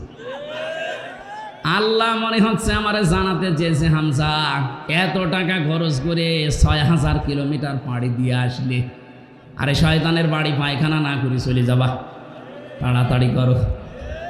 আমার তো এখান থেকে মনে হচ্ছে আর কিছুদিনের ভেতরে যতগুলো জায়গা বাংলাদেশে জুলুমের আঁকড়া ছিল ওই জায়গাগুলো জাতীয় টয়লেট আল্লাহ বানিয়ে দেবে। এদেশের যাদের পেটে ব্যথা হবে, বাকিটা বললাম না, কথা বলেন। 3-4 জন দেখলাম একসাথে টয়লেট করছে, পেপারে তার হেডলাইনে দিয়েছে ছবি সহ। 3-4 জন মিলে যদি একসাথে যায়, আর কিছুদিন যেতে দেন, একটাও থাকবে না। বাংলাদেশে যতগুলো জায়গায় জুলুম হয়েছে ওই জায়গাটাকে আল্লাহ অভিশপ্ত বানিয়ে দিয়েছে। কারণ এই মানুষগুলো আল্লাহর মামলার আসামি। মামলার বাদী যত বড় হয়, কেস তত কঠিন হয়। আমার মামলার বাদী যদি সলিমদ্দি কলিমদ্দি হতো, 3 দিনও আমার জেলে থাকা লাগতো না। অথচ 3টা বছর আমার জীবন থেকে নষ্ট হয়ে গেছে। 30 বারের উপরে মামলা উঠেছে, জামিন হয়নি। মামলার বাদী সলিমদ্দি না, সরাসরি যিনি পালিয়েছে উনি। ওরা 2 বোন তো পালিয়ে বেঁচেছে। আমরা আহ্বান জানাবো, এদেশ থেকে যারা বাইরের দেশে যায় তাদেরকে আমরা রেমিটান্স যোদ্ধা বলি। কথা বলেন না কেন? আপনারা নিজেরাই যখন বলতেন আমাদের স্বামী স্ত্রীর সম্পর্ক, সুতরাং আমরা স্ত্রী হিসাবে আপনাকে মেনে নিয়েছি। স্বামীর বাড়িতে আছেন, আর একজন তার দোলা ভাইয়ের বাড়িতে আছে। 2 বোন মেলে অন্তত 3 মাসে 1 লাখ টাকা করে দিলেও 3 লাখ টাকা হয়। এত বড় বিশাল ঋণের বোঝা দিয়ে গেলেন আমাদের মাথার উপরে, আর 3 লাখ টাকা আজ পর্যন্ত 3 মাসে দিতে পারলেন না। কিসের বিদেশে আছেন আপনারা? আমরা চাই আপনারা রেমিটেন্স পাঠান, অন্তত কিছু না হোক স্বামীর পকেট মারা টাকা তো দেওয়া যায়। 3 মাস বসে আছেন, পকেট মারা যাচ্ছে না। হাজি সাহেব বলে হয়তো মারছে না। এই 8-9 দিন আমরা দেখতে পাচ্ছি একটা মিথ্যা কথা ছড়িয়ে বেড়াচ্ছে সারা বিশ্বের মোড়লদের কাছে, যে আমি নির্বাচিত ছিলাম, আমাকে উৎখাত করা হয়েছে। এটা ডাহা মিথ্যা কথা। এটাকে যে ঘোড়াকেও জিজ্ঞাসা করেন যে 15.5 বছরে যারা ছিল ওরা কি নির্বাচিত ছিল, ঘোড়াও হাসবে। মানে এটা কথা বললেন? হ্যাঁ, 15.5 বছরে তো নির্বাচনই হয়নি, তো নির্বাচিত হইল কি করি? কোরআনে কারীম জানিয়েছে, হুয়া জিতাবাকুম। সূরা হজের 78 নম্বর আয়াতের মাঝের অংশে আছে, আল্লাহ বলেন, আমি আল্লাহ নিজে তোমাদেরকে নির্বাচিত করি। দর্শনাবাসী নির্বাচিত করা হয় যে পদ্ধতিতে, তার নাম নির্বাচন। কথা বলে না কেন? নির্বাচনই তো 15 বছর হয়নি, আপনি নির্বাচিত হইলেন কি করে? আমি চাই একটা হাসি মানুষ এত বড় ডাহা মিথ্যা কথা বলে পৃথিবীর মানুষের কাছে আমাদেরকে যেন আর কালার করেন না। কারণ আমি নিজে হাসি তো আমার গায়েও লাগে। কথা বলেন না কেন? আপনার ওই কর্মকাণ্ড দেখে আমাকেও মানুষ বলবে পাঁচি। আমি আপনার জন্য গালি খেতে চাই না। অন্তত যাই বলেছেন থামেন। আপনার এই আশেপাশে মিথ্যা কথার কারণে আজ হাজারো মানুষ মিথ্যা আশ্বাস পেয়ে এদেশের ভেতরে মাঝে মাঝে বিশৃঙ্খলা করতেছে। এই জন্য জুলুম যারা করে, জুলুমের সরঞ্জামাদি যারা তৈরি করে রাখে, এরা সরাসরি টার্গেট কার? কিয়ামতে যিনি নিজে বিচারপতি, নিজে বিচার করবেন, তিনি মামলার বাদী। দেশের প্রধান আমার মামলার বাদী ছিল, এজন্য আমার জামিন হয়নি। আপনি হিসাব করে দেখেন, এদেশে 1628টা চেয়ার ছিল, এই চেয়ার না। যারা 2 জন পালিয়েছে ওনাদের 2 জনেরও 2টা চেয়ার ছিল। একজনের আসল চেয়ার আর একজনের অদৃশ্য চেয়ার। বাকি এখনো 1627টা চেয়ার মিলে যারাই ছিল, আমি যতটুকু লেখাপড়া করে বাস্তবতা মিলিয়েছি, প্রত্যেকটা চেয়ারে যারা সব জালেম, হয় জালেম না জালেমের সহযোগী। এক কথা বলে না কেন? তিরমিজি শরীফের হাদিস, নবীজি বলেন, কেউ যদি জেনে শুনে কোনো জালেমকে সাপোর্ট করে, সহযোগিতা করে, তার পেছনে থাকে, অথচ লোকটা জানে যে ওই লোকটা জালেম, তাহলে সে আমি নবীর উম্মত থেকে বের হয়ে যায়। 15.5 বছরে যারা জুলুম করেছেন, জুলুমের সহযোগী ছিলেন, সাপোর্ট দিয়েছেন, ভালোবেসেছেন, সে যেভাবেই হোক তার পেছনে ছিলেন, আপনি কিন্তু আর নবীর উম্মতের ভেতরে নেই, আপনি বের হয়ে গেছেন। আমরা চাচ্ছি এই মিথ্যা প্রলোভন দিয়ে উস্কানি দিয়ে এদেশে যেন আর কোনো বিশৃঙ্খলা তৈরি না হয়। কথা বলে না কেন? আমি খাবিয়াতান পড়েছি বারবার কেন? এই ভালো করে বুঝবেন। আল্লাহ বলেন ফাতিলকা বুয়ুতুহুম খাবিয়াতাম বিমা যালামু ইন্না ফি যালিকা লা আয়াতাল লিকাউমি ইয়ালামুন। এখানে লামে তাকিদ আছে, যারা জ্ঞানবান তাদের জন্য এখানে একটা শিক্ষা আল্লাহ দিতে চান। কি সেই শিক্ষা? আমি কিন্তু প্রশ্ন করবো এখানে এবার আলেমদেরকে। না ঠিক আছে, খাবিয়াতান শব্দটার ব্যাখ্যা বারবার এই শব্দ উচ্চারণ করছি এই কারণে, পৃথিবীতে আল্লাহ বোঝাতে চেয়েছেন এই যে লা আয়াতাল লিল্লামে তাকিদ লিকাউমি ইয়ালামুন, যারা জ্ঞান রাখে তাদের জন্য এখানে নিদর্শন আছে, শিক্ষা আছে। কি সেটা? আগামীতে যারা দুনিয়াতে ক্ষমতায় বসবে এরা যদি জুলুমকারী হয় তাদের ঘর বাড়ি আল্লাহ এদের মতো করে দেবে। আমি আশা করি আপনি বুঝেছেন। এরপরও যদি না বোঝার ভান করে থাকেন এদিকে আসেন, ঠিক আছে। আল্লাহর দৃষ্টিতে ইমানের দাবিদার তারা যাদের সামনে আল্লাহর নাম উচ্চারণ হলে ওদের অন্তরাত্মা কেঁপে ওঠে। অজিলাত কুলুবুহুম, তাদের কলবে কাঁপ ধরে। ওয়াইদা তুলিয়াত আলাইহিম আয়াতুহু যাদাতহুম ঈমানা, তাদের সামনে কোরআনে কারীম তেলাওয়াত করলে ব্যাখ্যা বিশ্লেষণ তখন করবেন, হে নবী দেখবেন তাদের ঈমান যা আছে ওটা আরো বেড়ে গেছে। আয়াতের ব্যাখ্যা সূরা মায়েদার ৭৩ নম্বর আয়াতে ৮৩ নম্বর আয়াতে আল্লাহ ব্যাখ্যা দিয়েছেন ওয়াইদা সামিউ মা উনসিলা ইলার রাসূলি তারা আয়ুনাহুম তাফিদু মিনাদ দামি মিম্মা আরাফু মিনাল হক ইলা আখিরি আয়াত। হে নবী আপনি যখন কোরআনে কারীম তাদেরকে তেলাওয়াত করে শোনাবেন, যে মানুষগুলো আপনার সামনে বসে আছে এরা যদি আপনার এই কোরআন বুঝতে পারে, উপলব্ধি করতে পারে আল্লাহর ভাষা, আপনি দেখবেন মনের অজান্তে অনেকের চোখ দিয়ে পানি পড়ছে। কোরআনের কথা শুনে সবার চোখে পানি আসবে না, এটা বোঝার মতো অনুধাবন করার মতো যোগ্যতা থাকা লাগবে আপনার।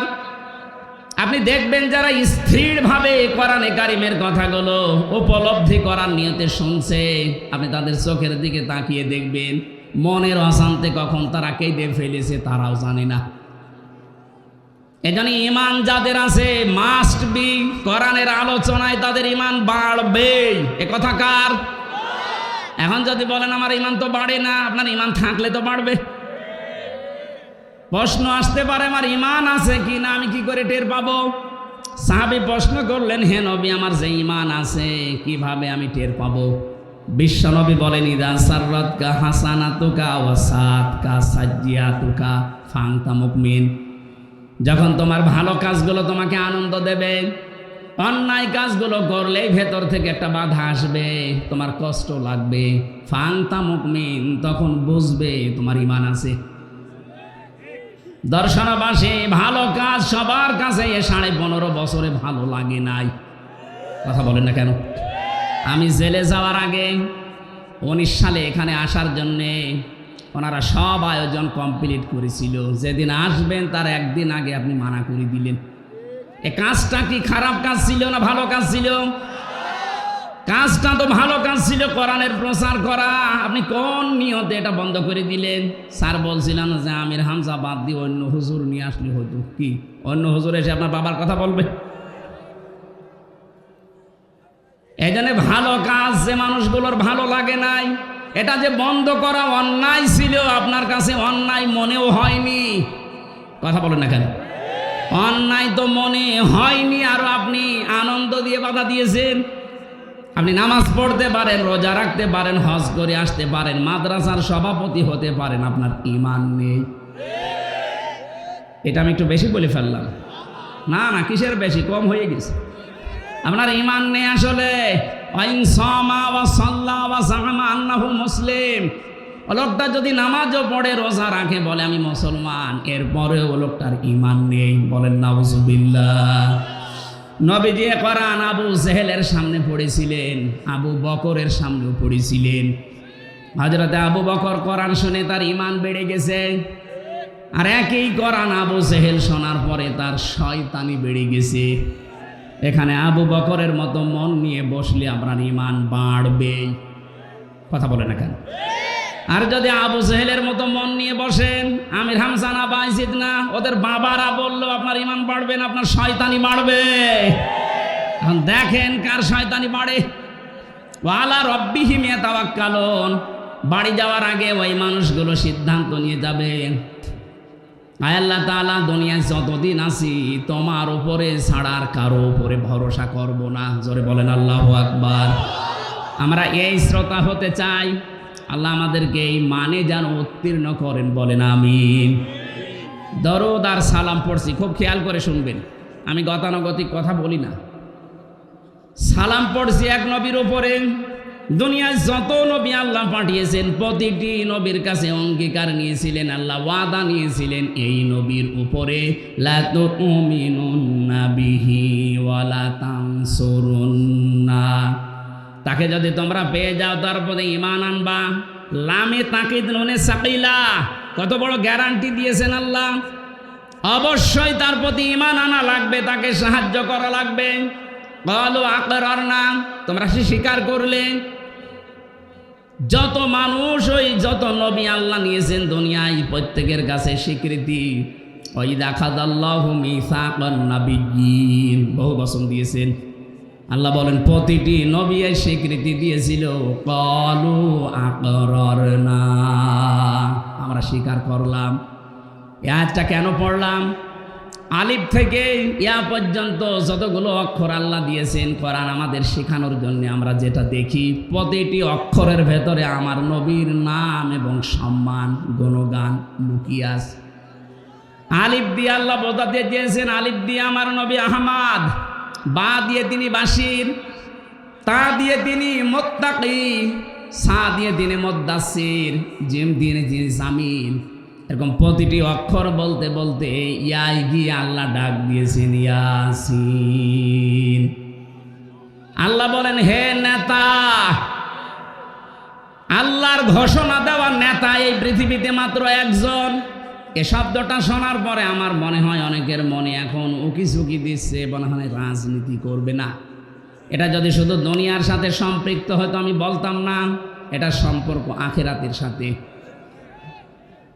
এবার ভালো করে খেয়াল করবেন, তাবারির ভেতরে আছে এটা, তাফসিরে কাবিরের ভেতরে আছে। ফখরুদ্দিন রাজি রহমতুল্লাহ আলাইহি এই ইয়াসিন শব্দের 5টা অর্থ তিনি দিয়েছেন।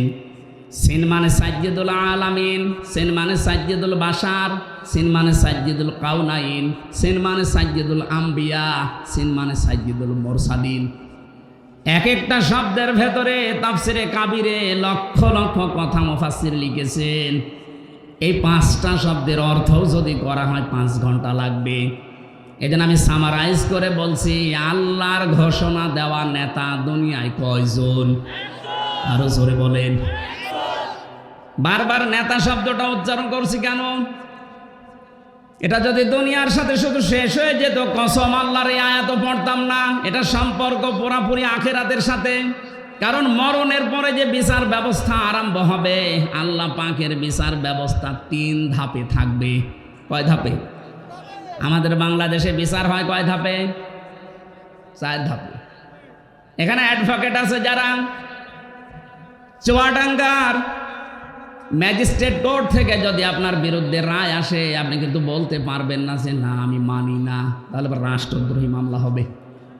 এতটুকু বলা যায় যে আমি ন্যায় বিচার পাইনি, আমি আরেকটু উপরে যাব। কোথায় যাবেন? যান জজ কোর্টে যান। চুয়াডাঙ্গার জজ কোর্ট থেকে যদি আপনার বিরুদ্ধে রায় আসে, আপনি বলতে পারবেন না আমি মানি না, আবার মামলা হবে। এতটুকু বলা যায় যে আমি ন্যায় বিচার পাইনি, আমি আরও উপরে যাব। কোথায় যাবেন? যান ঢাকাতে হাইকোর্টে যান।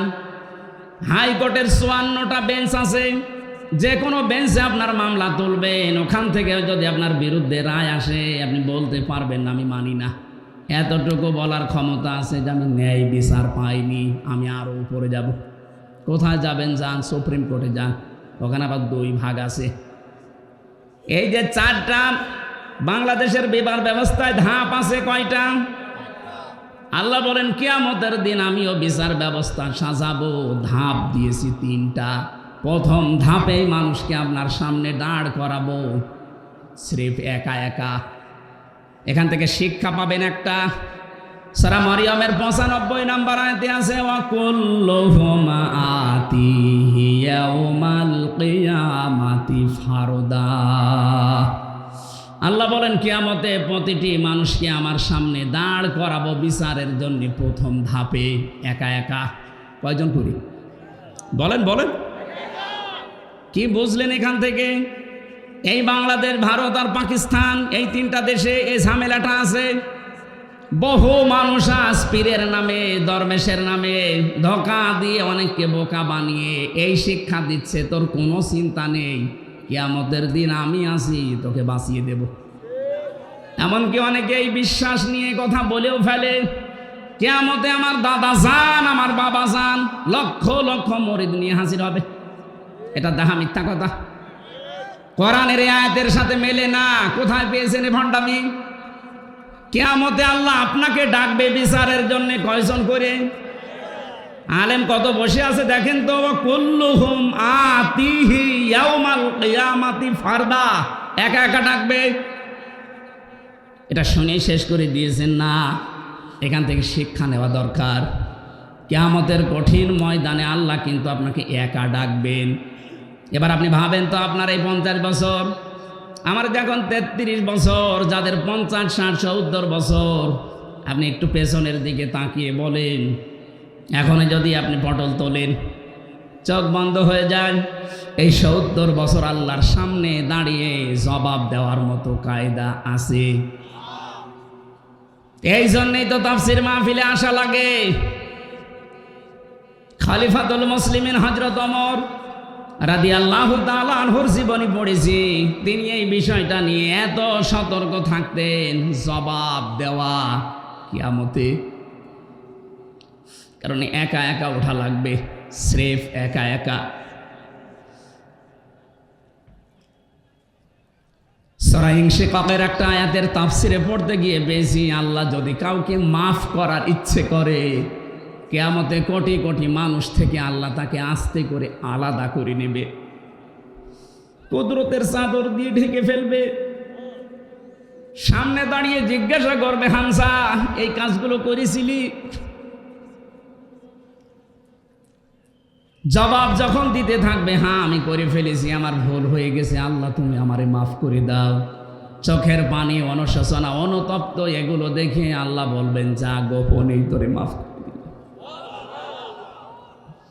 অন্তত এটা যদি হয় আপনার জীবনে, আপনি পার পেয়ে যাবেন। আর যদি আল্লাহ হিসাবের জন্য দাঁড় করিয়ে বলে, বল এটা কেন করলি, নবীজি বলেন আমি পর্যন্ত উপায় নেই আল্লাহর বিচার থেকে রক্ষা পাওয়ার।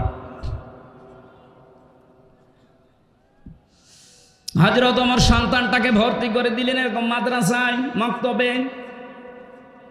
প্রধান বিচারপতি ওই দেশে ওই সময় হযরতে আলী, তার ছেলে হোসাইনকেও ভর্তি করে দিয়েছে। হযরত আব্দুল্লাহ বিন ওমর তিনি বসে আছেন, হোসাইন কলম ফেলে দিয়ে বলছে কলম তুলে দাও। একবার, দুইবার, 3বার বলার পরে উনি 3বারই তুলে দিয়েছেন। চতুর্থবার উনি বলে ফেললেন, আপনি কি মনে করেন আমি কি আপনার চাকর, খাদেম নাকি? হযরত হোসাইন ওই সময় বলেছিলেন, আব্দুল্লাহ তুমি শুধু খাদেম না, তুমি খাদেমের বাচ্চা, খাদেম। অথচ ওই সময় তিনি প্রেসিডেন্টের ছেলে। রাগ করে বাড়িতে গেছে, আব্বাকে বলছে আমি আর মাদ্রাসায় যাব না। হোসাইন আমাকে গালি দিয়েছে, ছোট করেছে মানুষের সামনে, বিচার না করলে মাদ্রাসায় আমি আর যাব না। হযরত ওমর বিচক্ষণ ছিলেন, বললেন না বিচার এখন না, জমার দিন হাজারো মানুষের সামনে বিচার করব। জমার খুতবা দিচ্ছিলেন, হঠাৎ আলোচনা বন্ধ করে দিলেন, ডাক দিয়ে বললেন, হোসাইন আসো? বলে হ্যাঁ সামনে আসো। তুমি ক্লাসে সবার সামনে আমার ছেলেটাকে খাদেমের বাচ্চা, খাদেম বলে ছোট করেছো, গালি দিয়েছো। হযরত হোসাইন তিনি নির্দ্বিধায় বললেন, হ্যাঁ দিয়েছি। কেন দিলে? হোসাইন ডাক দিয়েছে, খলিফা বুকে হাত দিয়ে বলেন তো আপনি কি আমার নানার খাদেম ছিলেন না? হযরত ওমরের কথা বন্ধ হয়ে গেছে। ডাক দিয়ে বলে, হোসাইন আমি তো এভাবে চিন্তা করি নাই। হ্যাঁ, আমি তো তোমার নানার খাদেম ছিলাম। তুমি এই কথাটা লিখে দিতে পারবে? কাগজ নিয়ে আসেন। খেজুরের পাতা নিয়ে এসেছে, লিখে দিলেন, ওমর আমার নানার খাদেম ছিল, আমি দেখেছি। ইতি হোসাইন ইবনে আলী। সই করে দিলাম, যান। কাগজটা হাতে নিয়ে হযরত ওমর সোমা খেলেন। ডাক দিয়ে বলেন, নবীর সাহাবীরা, বিচার হয়ে গেছে, আর কিছু করার নেই। ছোট মানুষ আব্দুল্লাহ তো বোঝে না, বলে, আব্বা তুমি তো বিচার আরম্ভই করলে না, হোসাইনকে শাস্তি দিবা না? কি বিচার করলে? হযরত ওমর বলে, সন্তান, যে বিচার করেছি এখন না, কিয়ামতেও কাজে লাগবে। আমি যখন মারা যাব এই কাগজটা আমার কাফনের ভেতরে দিয়ে দিও। ময়দানে মাহশারে প্রথম আল্লাহ তো আমাকে একা ডাকবে, স্রেফ একা একা। আমি কোরআনের ভাষা জানি, অকুল্লুহুম আতিহি ইয়াউমাল কিয়ামাতি ফারদা।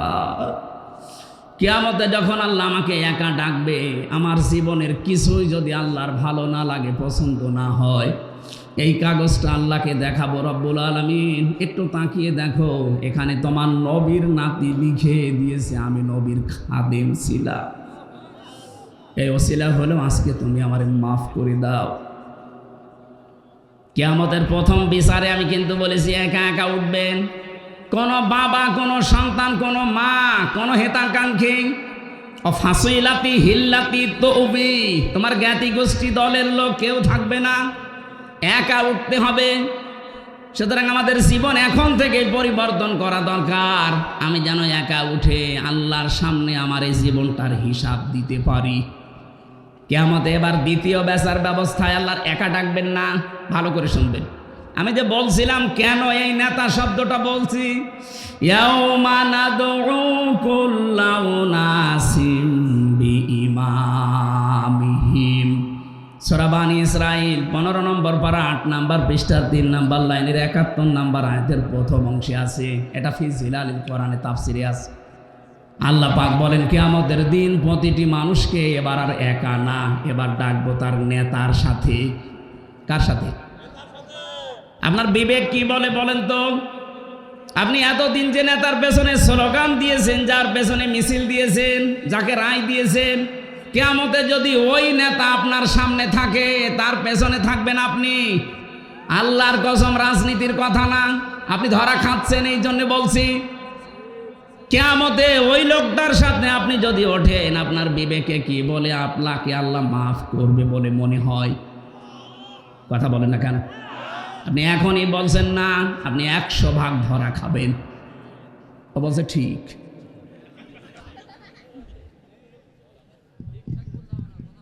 কথা বোঝার পরে বলেন তো, এই যে অবস্থায় আমরা আছি, বারবার আমি নেতা শব্দ নিয়ে এসেছি এই কারণে, কোরআনে কারীম জানিয়েছে 124 নম্বর আয়াত, এটা সূরা বাকারার প্রথম নাম্বার পারা 18 নম্বর পৃষ্ঠার 5 নাম্বার লাইনে আছে, ওয়াইযিবতালা ইব্রাহিমা রাব্বুহু বিকালিমাতিন ফাতাম্মাহুন্না ক্বালা ইন্নী জাইলুকা লিন্নাসি ইমামা। আমি ইব্রাহিমকে পদে পদে পরীক্ষা নিয়েছিলাম বিভিন্ন কালিমার মাধ্যমে। আমার ইব্রাহিম প্রতিটি পরীক্ষায় উত্তীর্ণ হয়েছে, পাশ করেছে। আমি আল্লাহ শেষ পরীক্ষায় খুশি হয়ে তাকে মানুষ জাতির জন্য, মানব জাতির জন্য ইমাম বানিয়ে দিয়েছি। হযরতে ইব্রাহিম নবী ওই সময় প্রশ্ন করেছিলেন, ক্বালা মিন যুররিয়াতি, হে আল্লাহ, যে নেতা হওয়া, নেতৃত্ব দেওয়ার গুণাবলী, এটা কি শুধু আমি একাই পেলাম, নাকি আমার সন্তানাদি যারা কিয়ামত পর্যন্ত আসবে তারা কি নেতা হতে পারবে, নেতৃত্ব দিতে পারবে? আল্লাহ সঙ্গে সঙ্গে জবাব দিয়েছেন, ক্বালা লা ইয়ানালু আহদিজ যালিমিন। এখানে যারা আরবি গ্রামার বসে, ইয়ানালু এটা মোজারে, বর্তমান, ভবিষ্যৎ, প্রেজেন্ট, ফিউচার, শেষে আল্লাহ যালিমিন দিয়েছেন। আল্লাহ বলেন, ইব্রাহিম তোমার সন্তান আদিতে যারা কিয়ামত পর্যন্ত আসবে তারা নেতৃত্ব দিতে পারবে, নেতা হতে পারবে, কিন্তু কোনো জালেমের জন্য আল্লাহর অঙ্গীকার নেই। ইয়াতে মুফাসসির ফি জিলালিল কোরআনে লিখেছেন, জালেমের জন্য নেতা হওয়া অবৈধ, হারাম। অথচ এই 53 বছরে যে যত বেশি জুলুম করেছে সে তত বড় নেতা ছিল। কথা বলে না কেন? বিশেষ করে এই 15.5 বছরে যে যত বেশি জুলুম করেছে মানবতার উপরে, দেশের মানুষের উপরে, তার নিজের উপরে, সে বড় নেতা হয়ে গেছে। তারাই আমাদেরকে বলে যে না, আপনি মসজিদে থাকবেন, মাদ্রাসায় খানকায় থাকবেন, এই ময়দানে আসবেন না। এই জালেমদের জন্য এই ময়দানে থাকা জায়েজ নেই। আর জালেমরাই আমাদেরকে উল্টা ফতোয়া দেয়।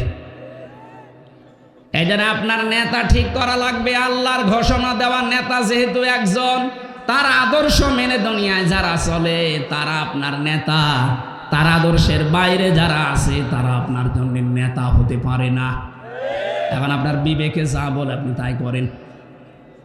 তেলাওয়াত করেছিলাম কোরআনে কারিমের 6666টি আয়াতের মাত্র একটা আয়াতের এক অংশ, 3 ভাগের 1 ভাগ আমি পড়েছি। আমার যতটুকু এই আয়াতের ওপরে স্টাডি করা আছে, লেখাপড়া করা আছে, আমার তো মনে হচ্ছে আয়াতে যত কথা দিয়েছেন দুনিয়া আখিরাত সব আল্লাহ এর ভেতরে দিয়ে দিয়েছেন। জবান খুলে কোরআনের আয়াত তাফসীর আকারে কথা বলার জন্য, শোনার জন্য পড়েন, আউযু বিল্লাহি মিনাশ শাইতানির রাজিম, বিসমিল্লাহির রহমানির রহিম,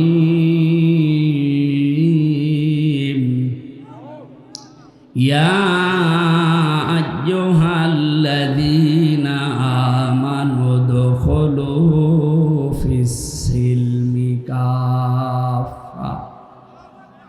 আল্লাহ পাক বলেন, ওহে যারা ঈমানের দাবিদার, তোমরা প্রবেশ করো পরিপূর্ণভাবে ইসলামে। কোথায় আল্লাহ প্রবেশ করতে বললেন? আরো জোরে বলেন। এখানে শব্দের আগে, সিনের আগে উপরে যদি কেউ সিনে জবর দিয়ে পড়ে তাহলে হয় সালমন। সালমন শব্দের শাব্দিক অর্থ শান্তি। যদি আপনি সিন দিয়ে পড়েন তাহলে বাংলা অর্থ আসবে, ইমানদারেরা তোমরা শান্তির ভেতরে প্রবেশ করো। সিনের নিচে জের দিয়ে পড়লে বাংলা অর্থ দাঁড়াবে সিলমন। সিলমন মানে ইসলাম। সিলমন মানে কি? তোমরা প্রবেশ করো ইসলামে। কেউ যদি আল্লাহকে প্রশ্ন করে, আল্লাহ আমি ইসলামে প্রবেশ করেছি, আল্লাহ বলেন না, 5টা বিষয় তোমার প্র্যাকটিক্যাল লাইফে দেখানো লাগবে। যদি 5টা বিষয় দেখাতে পারো যে হ্যাঁ, তাহলে তোমার ইসলামে পরিপূর্ণ প্রবেশ করা হয়েছে। এবার দর্শনাবাসী আমি সহ যারা এসেছি, এই একটু খেয়াল করবেন, এই 5টা বিষয় যদি আপনার জীবনে জন্ম থেকে শুরু করে মৃত্যু পর্যন্ত থাকে তাহলে বুঝবেন আপনি ইসলামে পরিপূর্ণ প্রবেশ করেছেন। আর যদি 4টা থাকে, 1টা না থাকে, আপনি আংশিক প্রবেশ করেছেন, এখনো পরিপূর্ণ হয়নি। আল্লাহ কি ইসলামে প্রবেশ করতে বললেন পুরাপুরি না আংশিক?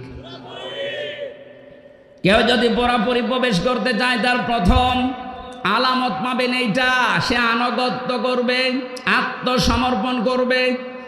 তাহলে প্রথম আলামতটা আমাদের ভেতরে আছে কিনা দেখি তো।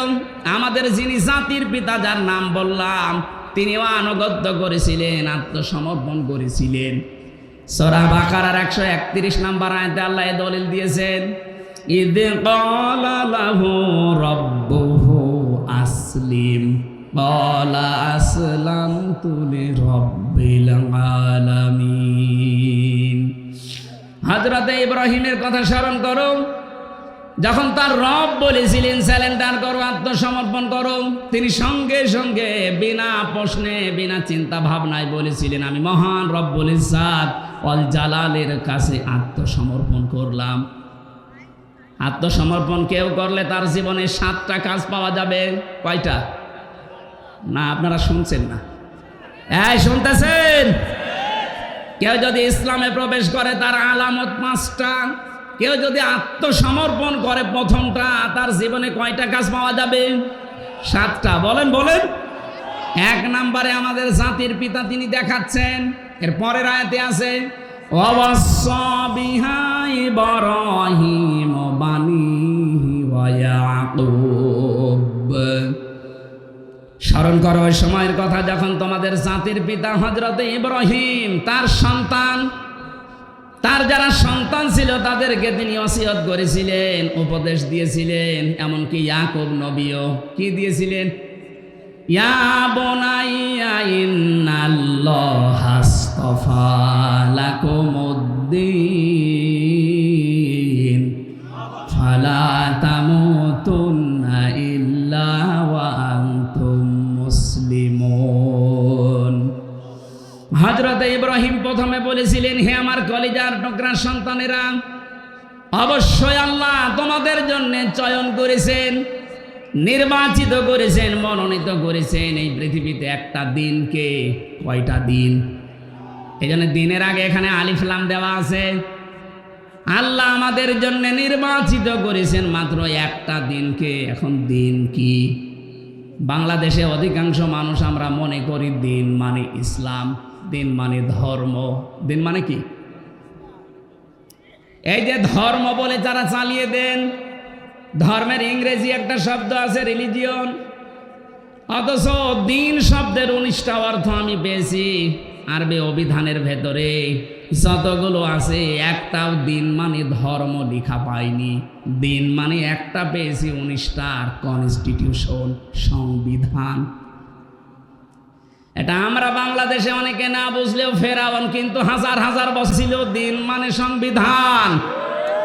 হযরতে মুসা আলাইহিস সালামকেও হত্যা করার জন্য জাতির লোকের কাছে বলেছে, ওয়াকালা ফিরআউনু দারুনি আকতুল মুসা ওয়ালিয়াদউ রাব্বা ইন্নাহুম ইয়াজহারু ইলা ইন্নী আখাফু আইয়ুবাদদিলা দীনাকুম ইলা আখিরি আয়াত।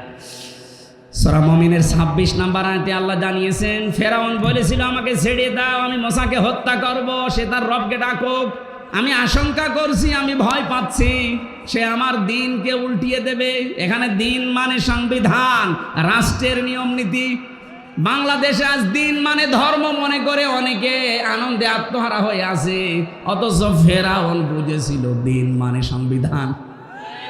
আমরা যদি এইটা আজ বুঝতে পারতাম দিন মানে সংবিধান।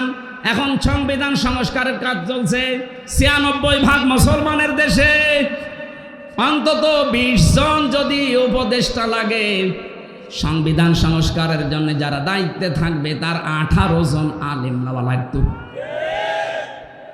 তারা কোরআনে কারিমের সূরা ফুরকানে 74টা ধারা আছে। সংবিধান বানাতে এই 74টা ধারায় যথেষ্ট। এই ধারাগুলো যদি ব্যক্তি, পরিবার, সমাজ আর রাষ্ট্রে কায়েম করে দেওয়া যায় সংবিধানের মাধ্যমে, এই বাংলাদেশও আবার মিনি জান্নাত হয়ে যাবে। দিন মানে সংবিধান, এটা আমরা অনেকে জানি না। দিন মানে ধর্ম মনে করে বসে আছি। যারা মনে করেন দিন মানে ধর্ম, অন্যান্য ধর্মের মতো 4500 ধর্ম এখন দুনিয়ায়। কত বলেন বলেন? দিন মানে যদি ধর্ম ধরেন, অন্যান্য ধর্মের কোন ধর্মের কথাগুলো তাদের প্র্যাকটিক্যাল লাইফে মানা হয় না, কিন্তু আমাদের দিনে, ধর্মে, আমাদের কনস্টিটিউশনে, সংবিধানে যে কথাগুলো আছে এগুলো যেখানেই পড়বেন, যেখানেই সেট করবেন, ওইটা আপনার বাস্তব জীবনে আগে মিলানো লাগবে। আপনি নামাজে দাঁড়িয়ে যদি বলেন ইন্নাদ-দীনা ইনদাল্লাহিল ইসলাম, ওইটা আপনার প্র্যাকটিক্যাল লাইফে থাকা লাগবে। যারা বলে আমাদের আল্লাহর নিকটে একমাত্র জীবন ব্যবস্থা ইসলাম, তারা ইসলামের বাইরে বিয়ে শাদী করতে পারবে না। কথা বলে না কেন? এই যে বিয়ে শাদীতে যারা আজ অলিমা বাদ দিয়ে আর যারা বরযাত্রী খাওয়ার নিয়ম নীতি বানিয়েছেন, এটা ইসলাম না ইসলামের বাইরে? বলেন বলেন। অমাইয়াবতাগি গায়রাল ইসলামি দীনান ফালা ইউকবালা মিন।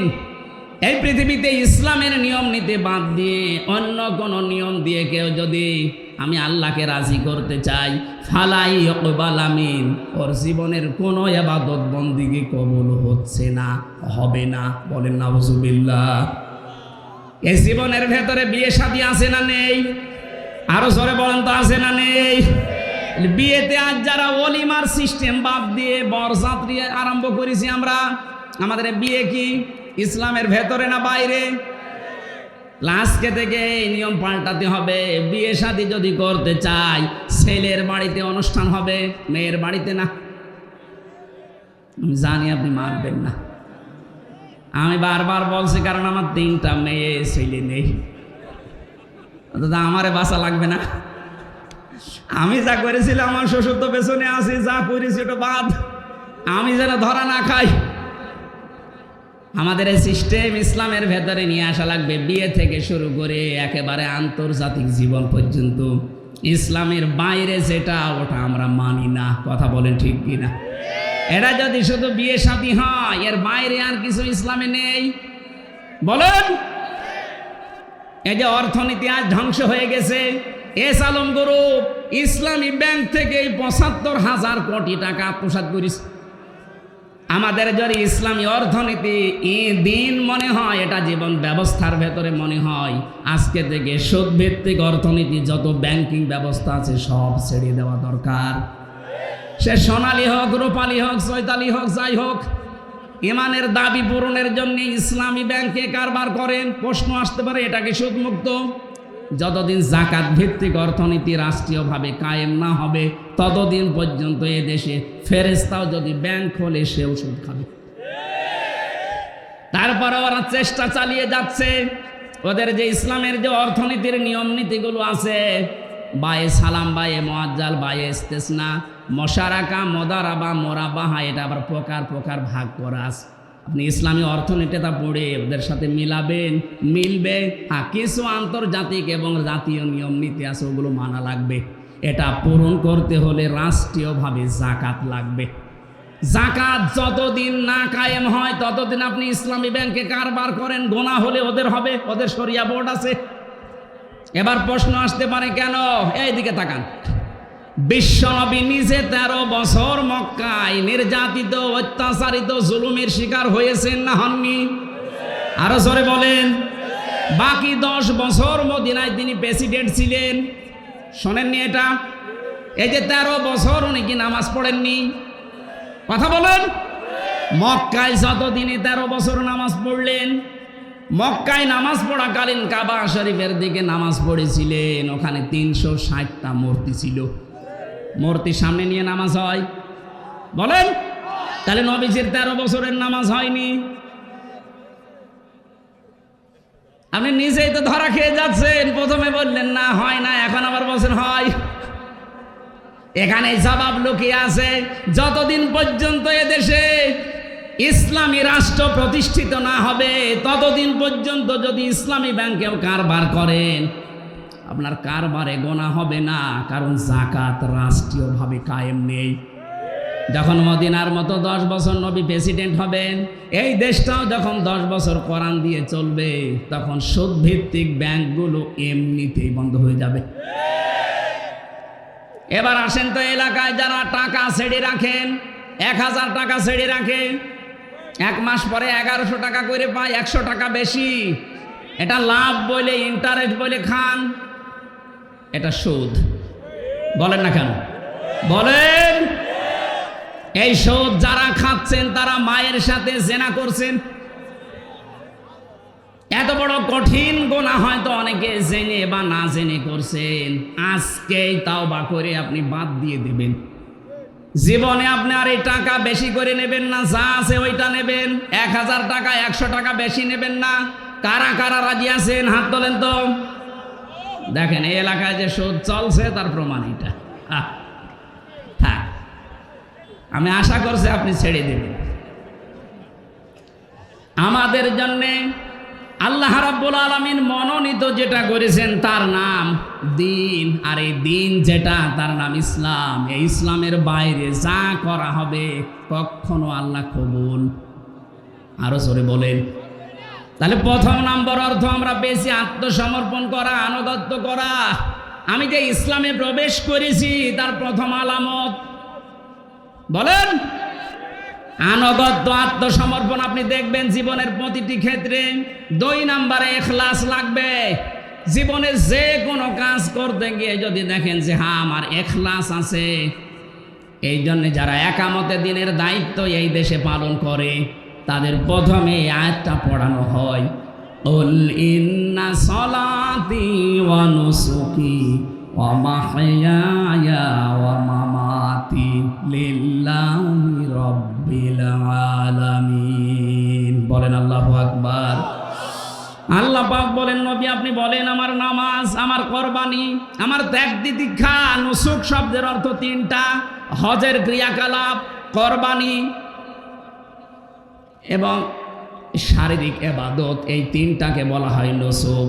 আমার যা আছে শারীরিক ইবাদত, আমার কোরবানি, ত্যাগ তিতিক্ষা, হজের কাজকর্ম, আমার বেঁচে থাকা, আমার মরি যাওয়া, আমি সব আল্লাহর জন্য দিয়েছি, কারো জন্য দেয়নি। এরকম ইখলাস প্রতিটি জায়গায় তৈরি করা লাগবে আমাদের, তাহলে আপনি বুঝবেন আপনি ইসলামে প্রবেশ করেছেন। 3 নম্বরে বিশুদ্ধ আকীদা লাগবে। বিশুদ্ধ আকীদা কি? কোরআন শরীফ থেকে আমি পেয়েছি। কেউ যদি বলে আমার আকীদা শুদ্ধ আছে, বিশুদ্ধ আছে, অবশ্যই তাকে শিরিক আর বেদাত থেকে মুক্ত থাকা লাগবে। অথচ বাংলাদেশে আমাদের ইমানের অবস্থা শিরিক আর বেদাত দিয়ে ভরপুর, আর আমরা বলছি ইসলামে প্রবেশ করেছি। না, হচ্ছে না। এখানে যারা আমরা নামাজ পড়ি, নামাজের আগে ওযু করা লাগে, ওযু ভেঙে যায় 7টা কারণে। কয়টা বলেন বলেন? নামাজে দাঁড়ালে নামাজ ভেঙে যায় 19টা কারণে। হজ করতে গেলে হজও ভেঙে যায়, দম দেওয়া লাগে, কোরবানি দেওয়া লাগে, জরিমানা দেওয়া লাগে। রোজা রাখলে রোজাও ভেঙে যায় কয়েকটা কারণে। পৃথিবীর প্রতিটি ইবাদত নষ্ট হওয়ার পেছনে কিছু না কিছু কারণ আছে। আমরা যারা ঈমান এনেছি, আমাদের ঈমানও ভেঙে যায় 10টা কারণে। কয়টা? আরো জোরে বলেন। এই 10টা কারণ যে ঈমান ভেঙে গেছে কখন অনেক আমরা জানি না, আন্দাজে মনে করছে আমার ঈমান আছে। এই জন্য আমাদের বিশুদ্ধ আকীদা তৈরি করতে হলে 10টা জিনিস মাস্ট বি আমাদের জানাই লাগবে।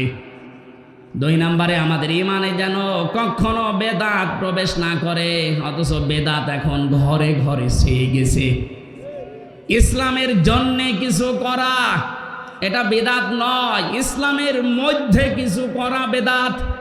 এটা বাংলা অর্থ বললাম একেবারে এক কথায়। এখানে যে মসজিদ দর্শনায় দেখতে পাচ্ছেন, এই বাজার মসজিদ, হয়তো 100 বছর আগে মসজিদটা বানিয়েছে। যখন বানিয়েছিল ওই ফরফরার পীর সাহেবের যারা ছিল ওই সময়, এই সময় কিরকম 2 তলা ছিল। ওই সময় খড়কোটা দিয়ে, টিন দিয়ে, ছাতা পাওয়ার কি খেজুরের পাতা, এই সমস্ত দিয়ে হয়তো বানিয়েছিল। দিন আজ যত যাচ্ছে, আজকে তাকান এখানে টাইলস লাগিয়েছে, মোজাইক পাথর দিয়েছে, এসি লাগিয়েছে, বিউটিফাই করেছে। এটা কি ইবাদতের মধ্যে না ইবাদতের জন্যে? এই একটা থিওরি মনে রাখবেন, তাহলে বেদাত কেউ করাতে পারবে না। ইবাদতের জন্যে আপনি যা করবেন বেদাত নয়, কিন্তু ইবাদতের মধ্যে যদি কিছু করেন, কথা বুঝতেছেন? এটা জিকির করা একটা ইবাদত। এই জিকিরের শব্দ তাহলে আলাদা থাকবে যদি ইবাদত, এর নিয়ম থাকবে আলাদা, পদ্ধতি থাকবে আলাদা, সময় থাকবে জিকিরের। কোরআনে কারিমে সূরা আরাফের 205 নম্বর আয়াতে আল্লাহ দলিল দিয়েছেন। রব্বুল আলামিন বলেন, আযকুর রাব্বাকা ফি নাফসিকা তাদাররুআ ওয়া খিফাতা ওয়া দুনাল জাহরি মিনাল কওলি বিল গুদুবি ওয়াল আসাল ওয়া লা তাকুম মিনাল গাফিলিন। এখানে জিকির যদি কেউ করতে চায় 4টা নিয়ম মানা লাগবে। 1 নম্বরে মনে মনে, 2 নম্বরে ভীত সন্তুষ্ট হয়ে, 3 নম্বরে উচ্চ আওয়াজ বাদ দিয়ে, 4 নম্বরে 1 নম্বরে আল্লাহ রাব্বুল আলামিন বলেন মনে মনে করবা, 2 নম্বরে শব্দ ছাড়া উচ্চ আওয়াজ বাদ দিয়ে, 3 নম্বরে ভীত সন্তুষ্ট হয়ে, 4 নম্বরে কান্না জড়িত কণ্ঠে। এখন যদি আপনি 4টা নিয়ম বাদ দিয়ে নতুন কোনো নিয়ম চালু করেন, উল্টিয়ে পাল্টিয়ে উল্টাপাল্টা করে, আপনি এই 4টার ভেতরে নেই। এমনকি নতুন কোনো শব্দ যদি যোগ করেন জিকিরের ভেতরে, সুবহানাল্লাহ, আলহামদুলিল্লাহ, লা ইলাহা ইল্লাল্লাহ, আল্লাহু আকবার, এর বাইরে যদি কেউ নতুন শব্দ বলে ইয়া আলী বাবা, কেল্লা বাবা, ফতে বাবা, এটা বেদাত। এটা কি? সুতরাং আমার তাহিরি ভাই যেটা করছে এটা যে বেদাত, আর দলিল লাগবে বলেন? এরপরেও যদি কেউ সতর্ক না হন, আমার কিছু করার নেই। তাহলে আমাদের আকীদা শুদ্ধ করার জন্য দুইটা পদ্ধতি মাস্ট বি মানা লাগবে। শিরিক এবং বেদাত মুক্ত হওয়া লাগবে আমাদের ঈমান। আজ বাংলাদেশে একটা মাজলুম দলের ওপরে একটা তহমত লাগিয়ে দিয়েছে যে এদের আকীদা ঠিক নেই। আপনার আকীদা এত ভালো, একটু ফাঁসির দলির কাছে একটু যেয়ে বলেন তো দেখি, আপনার আকীদা কত ভালো চলেন তো দেখি। এটি মাঝহার সাহেবের মতো 16 বছর জেলে থাকেন, দেখি আপনার আকীদা কোন জায়গায় আছে। আমি বহু আলেমের সাথে ছিলাম, এত বড় বড় জুব্বা গায়ে দাড়ি দেখলে আমার মনে হয় জান্নাত থেকে পালিয়ে এসেছে। আমার মতো ছোট মানুষ নাই কানাকাটি করতে পারে, অত বড় বড় মুরব্বী মানুষ আমার দাদার বয়সী হাউ মাউ করে কাঁদ্য, অথচ কোনো কিছু নাই, এমনি বন্দি করে রেখেছে। আপনার এমনি বন্দি করে রাখলে যদি আপনার কান্না আসে, আপনার মতোই তো রক্ত মাংসে গড়া। আপনি যার আকীদার ভুল ধরেন, ওই লোকটা 13 বছর 17 বছর কেউ বসে আছে বিনা কারণে, কোনো দোষ নেই।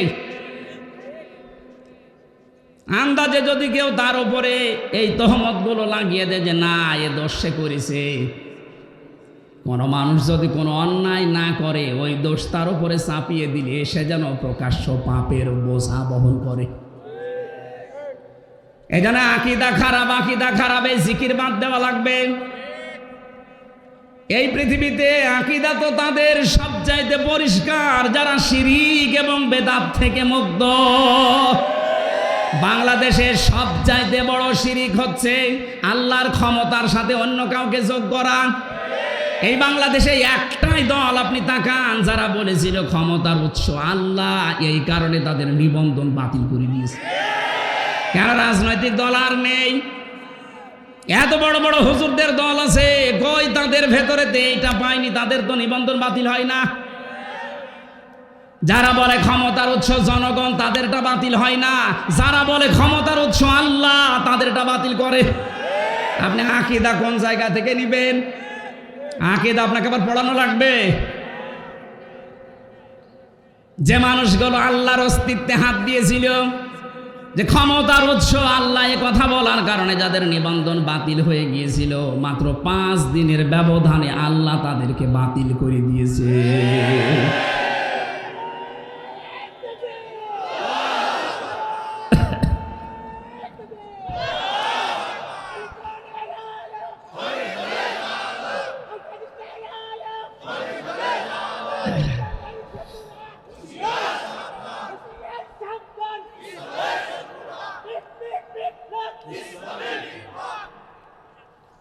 শেষ করে দেব, আমার কণ্ঠ পারছে না, শেষ করে দেব।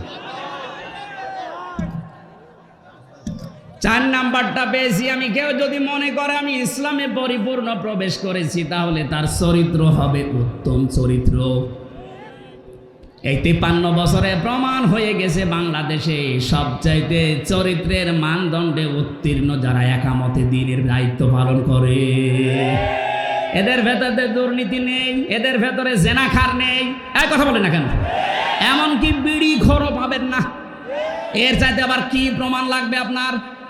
এ বাংলাদেশে 2024 সালের 5 আগস্টের আগ পর্যন্ত একটা জরিপ পেয়েছিলাম, 100 জনের 15 জন মানুষ চাইতো যে ইসলাম দেশে কায়েম হোক, আর ওইগুলোর চরিত্রই সর্বোত্তম।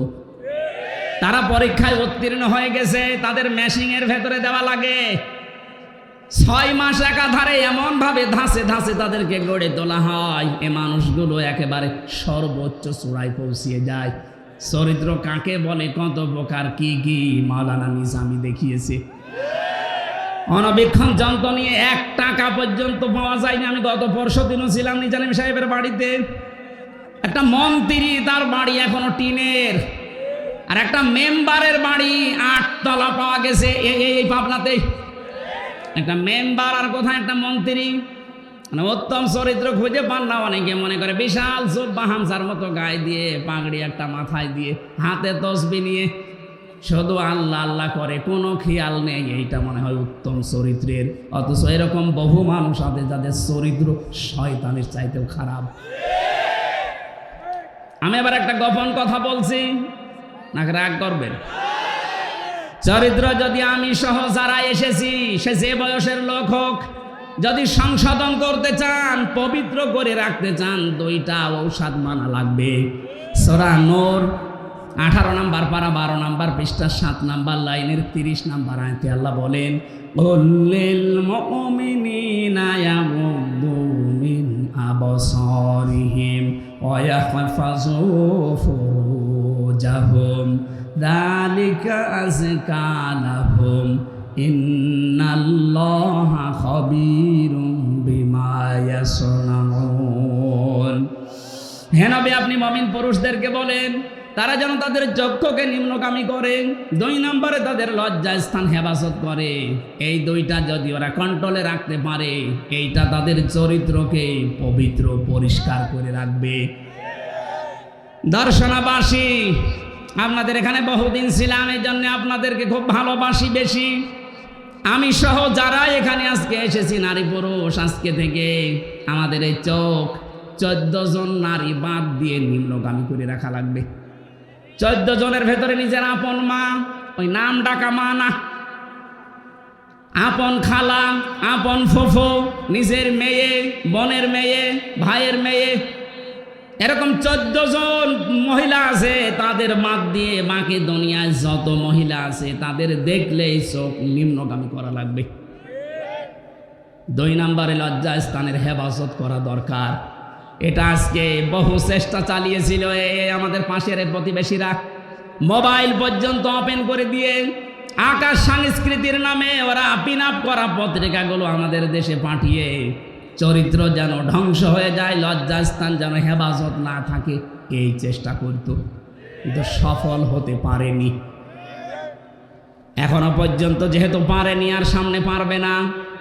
আমরা যেহেতু একটু সচেতন হয়ে গেছি, এই মুহূর্তে যাদের মোবাইলে এমন কোনো দৃশ্য আছে যেটা দেখলে নিজে ভালো লাগে, অন্য কেউ দেখলে লজ্জা লাগে, এই মুহূর্তে ডিলিট করা লাগবে। কারা কারা এক্ষণে ডিলিট করে দেবেন? হাত তোলেন তো। এই এলাকায় এসব নেই, আলহামদুলিল্লাহ। এই 2টা যদি আমরা সত্যিই করতে পারি, উত্তম চরিত্রের একেবারে জায়গা মতো চলে যাওয়া যাবে। 5 নম্বরে লেনদেনে স্বচ্ছ থাকা। এইটা অনেকে মনে করে এ দুনিয়ার কাজ না, এটা আখেরাতের কাজ। আপনি ইসলামে পরিপূর্ণ প্রবেশ করেছেন কিনা তার প্রমাণ এই 5 নাম্বার, আপনি লেনদেনে স্বচ্ছ থাকবেন।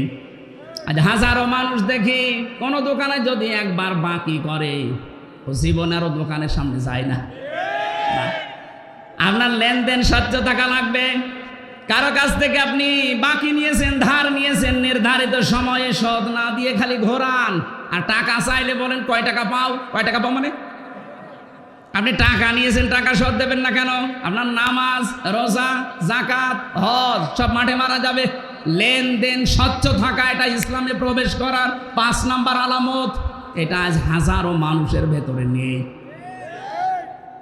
আমি 9টা বিষয় পেয়েছিলাম তাফসীর থেকে, এখান থেকে 1 নাম্বারটা বলেছি। 2 নাম্বারে আমাদেরকে দ্বীনের সহযোগী হওয়া লাগবে। 3 নাম্বারে ভ্রাতৃত্ব মজবুত করা লাগবে। 4 নাম্বারে হিংসা বিদ্বেষ ঝগড়া বিবাদ থেকে দূরে থাকা লাগবে। 5 নাম্বারে দুনিয়ার ভোগ বিলাস কমিয়ে দেওয়া লাগবে। 6 নাম্বারে অধিকারের জন্য লড়াই অব্যাহত রাখা লাগবে। 7 নাম্বারে যোগ্য নেতৃত্ব খোঁজ করা লাগবে। এইটা দরকার এখন সবচাইতে বেশি।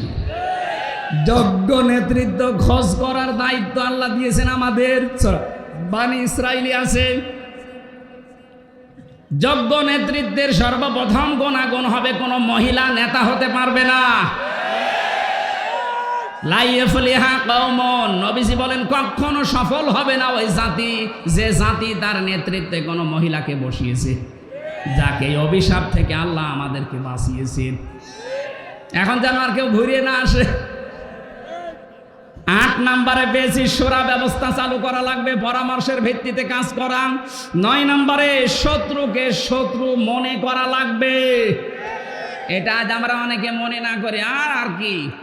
এই যে শত্রুকে শত্রু মনে না করার ফল হচ্ছে এই অ্যাডভোকেট সাইফুল ইসলাম আলিফকে হত্যা করা। আমরা যদি শত্রুকে শত্রু মনে করতে পারতাম, একটা মুসলমানকে এভাবে দিনের উপরে জবাই করার ক্ষমতা ওদের হতো না। আমি নিচে নামলাম না, কারণ আন্তর্জাতিক বিষয় এটা। আমরা এই 9টা বিষয়ের প্রথমটা বলেছি যে ইসলামে প্রবেশ করো। ইসলামে প্রবেশ করার আলামত 5টা। আল্লাহ আমাদেরকে এই 5টা বিষয় দুনিয়া থেকে মিটিয়ে আল্লাহকে দেখানোর তৌফিক দিন, আমিন। মা বোন যারা এসেছেন, তিরমিজি শরীফের হাদিস আপনার জন্য, ইদা নাজারা ইলাইহা সাররাতুহু, স্বামী যখন আপনার দিকে তাকাবে স্বামীকে আনন্দ দেবেন। ওয়াইদা গাবা আনহা হাফিজাতুহু, যখন স্বামী বাইরে যাবে আপনি হেফাজতে থাকবেন, ইজ্জত আবরু সম্ভ্রম নিয়ে। অতঈনু আলা দীনি যাওজাতিহা, যখন আপনার স্বামী বাইরে দিনের কাজ করবে, মানবতার কাজ করবে, তাকে উৎসাহ দেবেন, সাহায্য করবেন। স্বামী যেটা আদেশ করে যদি বৈধ হয় মেনে নেবেন। আল্লাহ আমাদেরকে এই 4টা কাজ মেয়েদের করার তৌফিক দিন, আমিন। বারাকাল্লাহু লানা ওয়া লাকুম ফিল কোরআনিল আযীম। আল্লাহুম্মা আমিন।